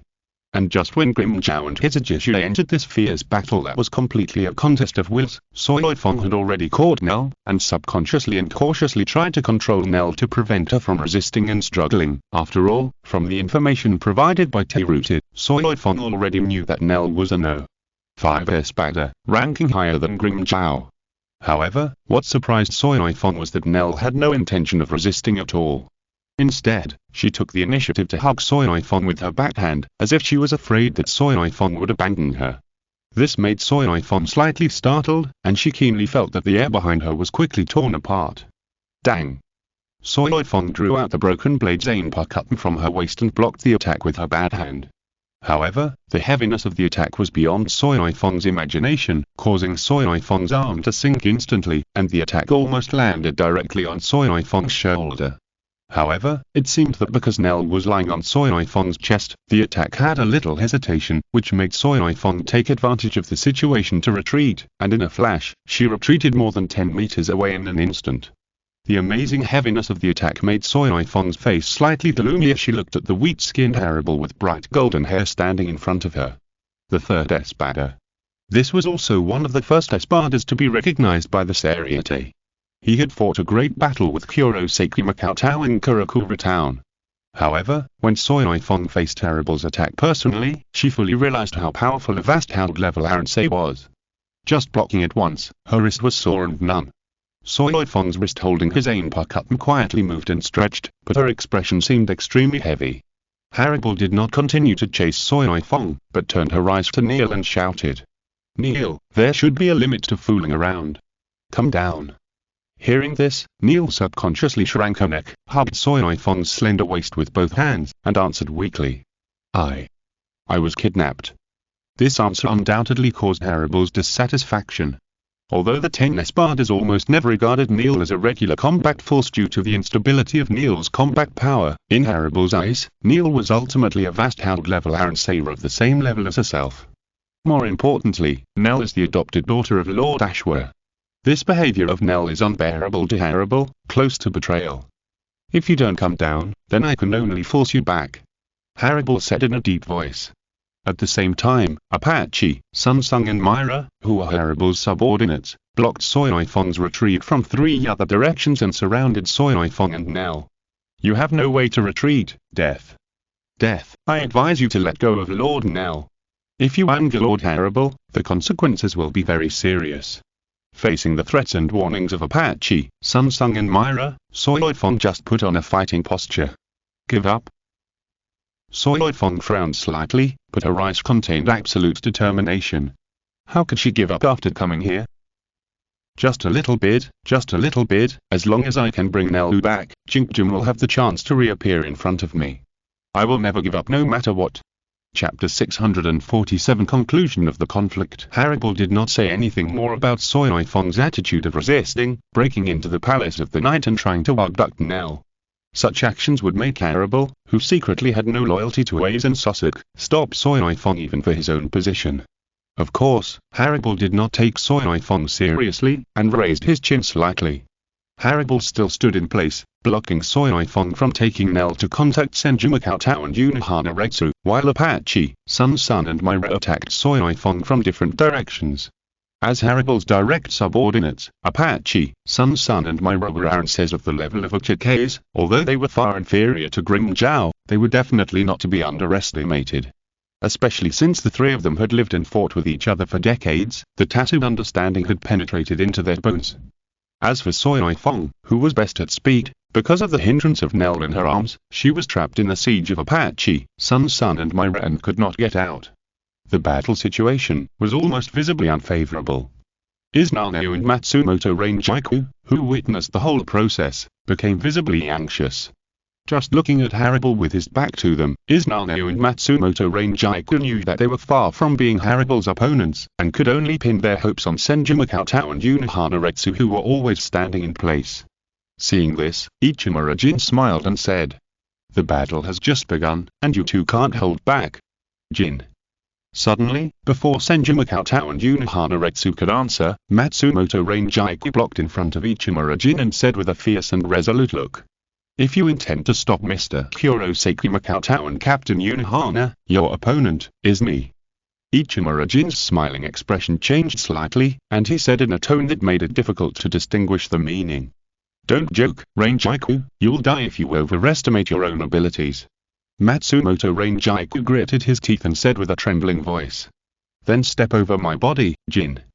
The strong wind generated by the aftermath of the battlefield on one side swept past, rolling up a lot of sand and passing over Ichimura Jin and Matsumoto Rangiku, making Ichimura Jin and Matsumoto Rangiku seem to be blinded, and there was a hint of crystal in their eyes. However, that moment seemed to be just an illusion on Ichimura Jin's body. After a slight silence, Ichimura Jin asked in a teasing and playful tone, "Rangiku, it's really rare. What kind of thing can make you desperately protect it, and even have the courage to stand on the opposite side of me?" The next moment, as Matsumoto Rangiku uttered a word, Ichimura Jin's face changed drastically. "Senju-sama. Most of Senju-sama's soul is in Nell. As long as we can take Nell away, Senju-sama may have a chance to revive. Jin, have you forgotten the kindness Senju-sama has shown us? Are you really willing to betray everything you cherish in order to follow Aizen?" The emotional Matsumoto Rangiku questioned Ichimura Jin with red eyes. Ichimura Jin's eyes, which had always been narrowed, suddenly opened, revealing a pair of eyes full of disbelief. "No, impossible." Ichimura Jin murmured subconsciously, and then questioned Matsumoto Rangiku in a state of disbelief. "Who told you that Senju-sama's soul is in Nell? How could that be possible?" Obviously Senju-sama's soul. When he said this, Ichimura Jin's strong rationality forced him to stop, but even so, Ichimura Jin's face was still changing in a state of disbelief. What exactly went wrong? Obviously, the information I overheard from the conversation between Aizen Sasuke and Zaraki Futeya was that the soul of Master Senju was sealed in a certain artifact in the hands of the Zero Division. But why did Rangiku think that Master Senju's soul was in Nell? Could it be that I was deceived by Aizen Sasuke and Zaraki Futeya? No, that's not right. Where is the soul in Nell? Ichimura Jin forced himself to calm down quickly, and quickly recalled all kinds of things about Nell in his mind. As the only two autonomous Aranseis of the vast old level in Huko Mundo, Nell had never been subjected to Aizen's Horyoku Hollow's Death God experiment, and the time point when Nell was seriously injured was before Master Senju's death. Before that, Nell had been in the Huko Night Palace for decades, and it was impossible for Master Senju's soul to appear on her. What? I was almost deceived by you, Rangiku. Ichimura Jin said with a relaxed look. You want to fool me with such a clumsy lie? Lie? No, that's impossible. This is Mr. Kurosaki Cheng. When Matsumoto Rangiku said this, her voice suddenly paused. Ichimura Jin's narrowed eyes faintly revealed an extremely sharp look directed at Senju Cheng. All kinds of speculations quickly emerged in Ichimura Jin's mind. Why did Kurosaki Cheng use this excuse to bring a large number of captain-level combat forces into the Palace of the Night? Aizen Sasuke was so sure that he could lead a few espadrilles to deal with the team headed by Kurosaki Cheng and Unohana Retsu. The biggest possibility, Kurosaki Cheng and Aizen Sasuke are in the same group. Ichimura Jin's pupils instinctively shrank. Trap. At this moment, Senju Cheng, who had not spoken all the time, suddenly spoke. Aizen, the show of playing with people's hearts is almost over. As Senju Cheng's voice fell, a figure appeared more than 10 meters behind Senju Cheng and Unohana Retsu, as if he had been standing there watching everyone. The appearance of Aizen Sasuke almost instantly attracted the attention of everyone present. However, Aizen Sasuke seemed to have not noticed the gazes cast at him, and just stared at Senju Cheng's back, with a smile on his face, and said, "Aren't we the same kind in this regard?" Senju Cheng turned his head and looked at Aizen Sasuke. His eyes first stayed on Aizen Sasuke's body, and then looked at a strange Arensei standing beside Aizen Sasuke, who seemed to be made of twisted branches. Then, Senju Cheng ignored Aizen Sasuke's question and said, "Is that the Arensei you specially prepared, Aizen?" "No, to be precise, this is the Arensei prepared for Captain Unohana." Aizen Sasuke raised his hand and said, "In order to deal with Captain Unohana, I thought of several plans, and this is the most reasonable and effective result." Chapter 648. Sincerity. When Aizen Sasuke said this, Senju Cheng's eyes narrowed slightly. Unohana-retsu's strength is undoubtedly at the top of the level of the god of death. If the power of name is not used, and the battle strength is purely compared, the only way for Senju Cheng to truly win is probably to exhaust Unohana-retsu's spiritual pressure. And Aizen Sasuke so confidently claimed that it was a reasonable and effective method, which made Senju Cheng wary. Its name is Yggdrasil. Aizen Sasuke also seemed to be completely unconcerned about the leakage of information. Instead, he took the initiative to introduce it and said, "The main raw material for making this big hollow is the Yamamo Jindaime obtained not long ago." As for why it has this unique appearance, when he said this, Aizen Sasuke stretched out his hand and patted Yggdrasil's body, which was completely made of branches, and showed a meaningful smile. In addition, Yggdrasil has been deprived of all unnecessary emotions and wills except the instinct to fight, so it will be a purer killing monster than any other existence. However, at this moment, Senju Cheng narrowed his eyes, and his heart was already a little confused. With Aizen Sasuke's reaction, it is very likely that he has discovered something. However, why did Aizen Sasuke's reaction deliberately push him to such a situation? "Aizen, what is your purpose?" Senju Cheng asked directly. Aizen Sasuke stared at Senju Cheng, opened his lips slightly, and said, "You will know, Cheng." As Aizen Sasuke's voice fell, Yggdrasil seemed to have received some special instructions. Yggdrasil, who had just followed Aizen Sasuke like a piece of wood, had a strong red in his eyes and raised his foot to suddenly step on the ground. In an instant, the large desert in the Hyukoshien Palace began to shake violently, then, towering trees appeared endlessly from under the desert. In less than a few breaths, the desert terrain inside the Hyukoshien Palace had been completely transformed into a forest. This scene amazed the Shinigami and Seireitei present, but only Senju Cheng looked a little ugly. Unlike the Shinigami imitated by the Anra Jindaime in the hands of Tsuneshiro Tokinada, the Shinigami in the hands of Tsuneshiro Tokinada was completely maintained based on its own spiritual pressure. However, the forest created by Yggdrasil now mobilized the spirit particles that were everywhere in the Hyukoshien Mundo. In a sense, the power used by Yggdrasil was infinitely close to the essence of Senju Cheng's past when the Cheng was first released. As the forest that completely changed the terrain was formed, large tracts of towering trees were frantically attacking Unohana-retsu at the same time. Spectacular wooden figures, roaring wooden dragons, and even a giant wooden Buddha began to form rapidly. Seeing this, Senju Cheng's eyes sank. Bang! All the giant trees within 100 meters centered on Senju Cheng quickly disintegrated and dispersed into the spirit state. This scene was like a miracle. Jin Ichimura, Ranjai Matsumoto, Nane Oiz, and other death gods who were close to them, did not react at all. The countless spectacular existences around them seemed to have been forcibly erased by some existence's dimensionality reduction. Only Aizen Sasuke laughed. Ha ha ha ha ha ha. Countless doubts and countless speculations gathered together at this moment and finally became the truth. Since obtaining the Yamamo Jindaime, Aizen Sasuke has forcibly used the Yamamo Jindaime to imitate the Senju through the Hinyu, intending to use the Senju to create a unique hollow as a weapon. He also intends to use this hollow as a tool with special significance, and follow him to the end of the road. After Aizen Sasuke couldn't help but try to use the Cheng imitated by Kagome no Mori himself, he realized that Cheng was not the essence of a wood type or healing type zanpakutō at all. The ability of Cheng is spiritual control. The truths and details that Tsuneshiro Tokinada didn't realize, in Aizen Sasuke's eyes, countless speculations were born based on this detail. Fake, just as he created the illusion of a flowing water type zanpakutō in front of the Gotti 13, Cheng also created an illusion of a healing side wood type zanpakutō since joining the Seireitei and deceived everyone. Such a man, such an ability. All the unreasonable things in Aizen Sasuke's memory gathered together, based on the clues of spiritual control, putting himself in other shoes and judging others by oneself, Aizen Sasuke guided the truth to the greatest possibility. If I were Cheng, I would have faked my death and moved from the stage to the dark. As for my identity, I would reappear in the sight of the 13th Gotti squad as someone who mocked and played with everyone. Cheng. Aizen Sasuke's smile slowly faded, and the pleasure of having a close friend with whom he had a highly similar style of behavior and thinking logic completely filled his body.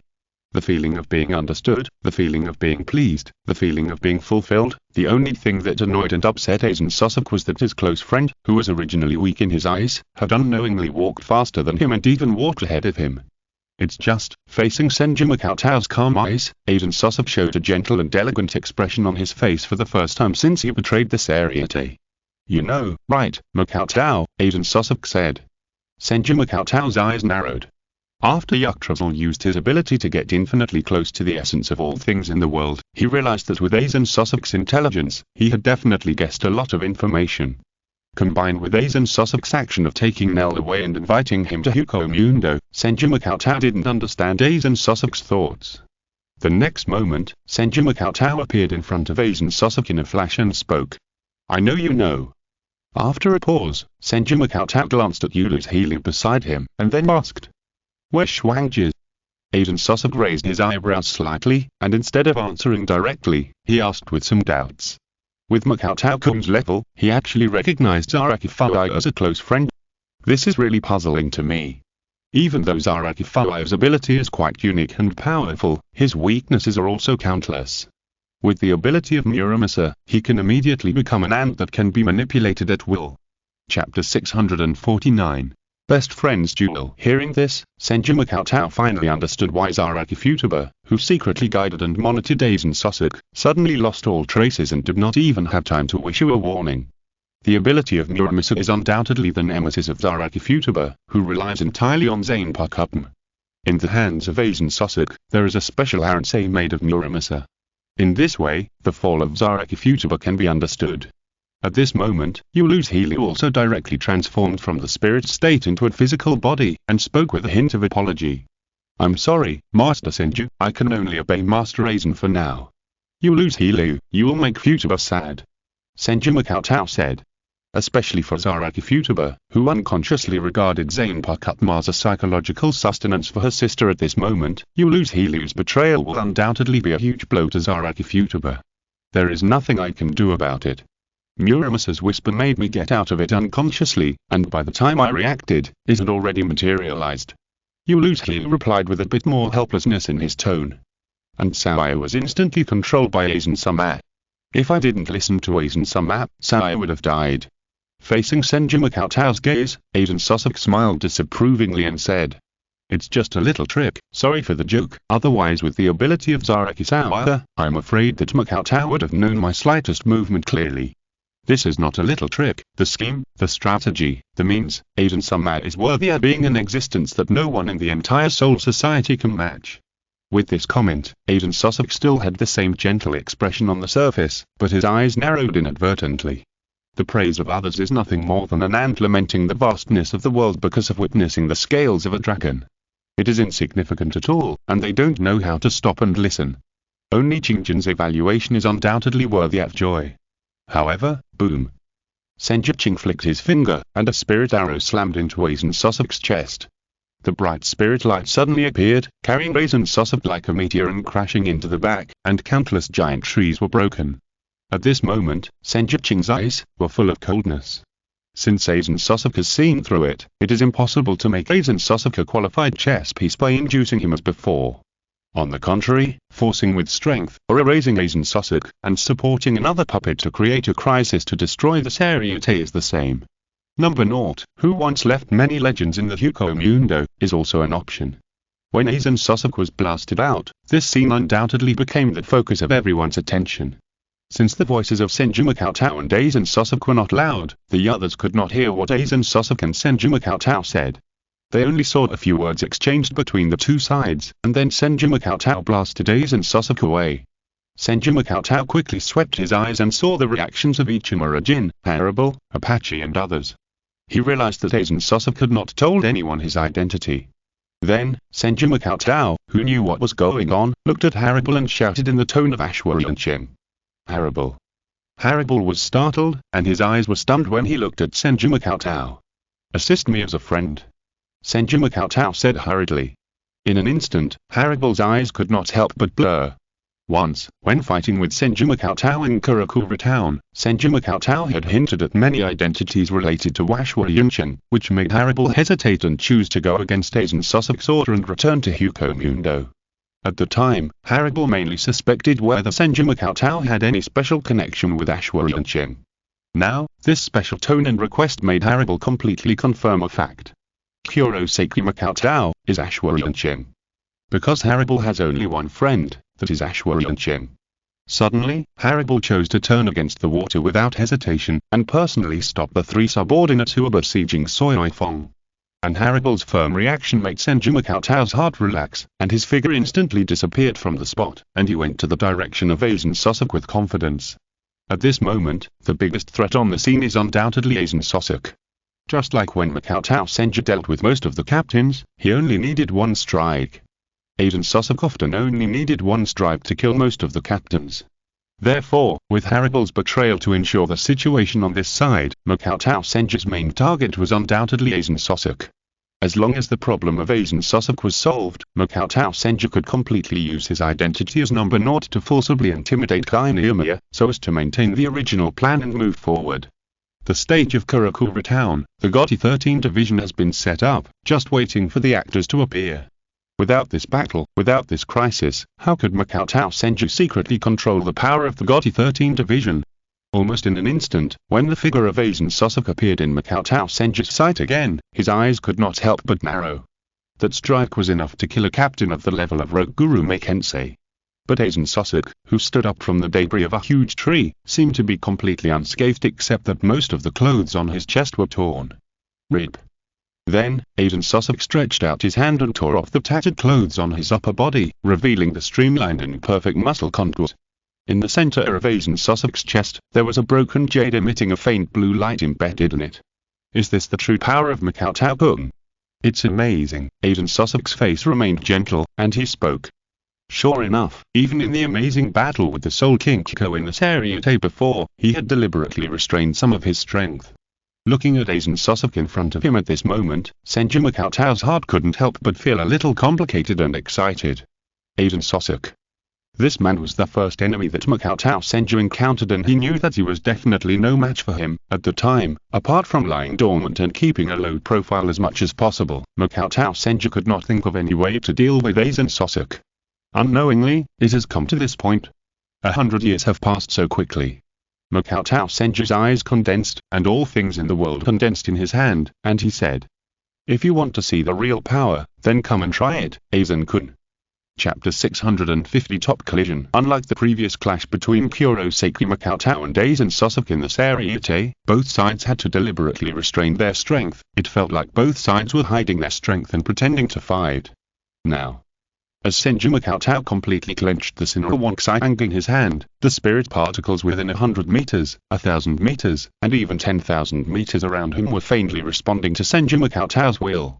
Although Senju Makatao has not yet released the Wansai decree, the fighting method that does not require deliberate disguise as a quincy to extract spirit particles has increased Senju Makatao's control efficiency of spirit particles by more than 100 times. And the collapsing jade on Aizen Sosok's chest also seemed to sense something, and the blue light it emitted became stronger than ever before, and there was even a faint tendency to break free from Aizen Sosok's body. However, in contrast, the spiritual pressure on Aizen Sosok's body also soared unprecedentedly, and the air seemed to condense into substance under this terrifying spiritual pressure. The mirror flower and the moon in the water were also slowly pulled out from Aizen Sosok's waist. Aizen Sosok's eyes revealed two contradictory emotions: gentleness and excitement. The next moment, Senju Makatao slowly raised the 10,000 things in his hand, and then slashed it in the direction of Aizen Sosok from a distance. Boom! The light of countless spirit particles gathered together and turned into a spirit particle slash that spread towards Aizen Sosok like mountains and ridges. Almost in an instant, Aizen Sosok's original position was completely submerged by this spreading spirit particle slash. Along with it, this spreading spirit particle slash destroyed everything along the way, and even spread to the Kikyo Palace, forcibly tearing a big hole in the perfect bowl-shaped shell of the Kikyo Palace. So much so that the entire Kikyo Palace began to shake faintly. And as the spiritual pressure of Senju Makatao and Aizen Sosok completely exploded in the Palace of the Night, countless Seireitei felt as if they were shrouded in a layer of pressure that made it difficult for them to resist. Even the 10 Espadas who did not participate in the battle in the Palace of the Night watched with horror the fighting style of Aizen Sosok and Senju Makatao. However, as the spiritual particle slash spread beyond the sight, Senju Makatao frowned as he looked at the empty position of Aizen Sosok. The next moment, a quick and weak perception came, and while Senju Cheng lowered his head to look at the sand under his feet, Aizen Sasuke, holding the Kagami Suigetsu, suddenly rushed out. Dang! The Kagami Suigetsu that was pointing directly at the vital point of Senju Cheng's chest was blocked by Senju, but Aizen Sasuke then showed an amazing level of Hakuto, kicking Senju Cheng in the chest at an incredible angle. Senju Cheng raised his arm to block in time, but the power that erupted from Aizen Sasuke was beyond Senju Cheng's expectations. Bang! Senju Cheng's figure was instantly kicked into the air, and the speed was so fast that Senju Cheng's body instantly tore apart the sound of the sonic boom. Boom! In the end, Senju Cheng crashed into the dome of the Huko Night Palace that simulated the false sky, and broke a hole. For a moment, under the seemingly eternal dark night sky of Huko Mundo, a figure emerged under the dome of the Huko Night Palace that stood in the center of Huko Mundo. When Senju Cheng, who was kicked onto the dome, stood firm on the dome again, Aizen Sasuke's figure almost instantly chased up, and the mirror flower and water moon in his hand burst out with the top swordsmanship and slashed towards Senju Cheng. Ding, ding, ding. In an instant, the zanpakutō hands of Aizen Sasuke and Senju Cheng turned into countless after-images and collided with each other. Large patches of fire suddenly appeared, and each collision caused a ring of air waves to sweep around. Suddenly, the mirror flower and water moon in Aizen Sasuke's hand turned, and the whole person took a step back, while the other hand suddenly raised and chanted. Hamno. 91. Thousand Hands Bright's Heavenly Tail Cannon Boom. A large area of dazzling light burst out from the palm of Aizen Sasuke's hand.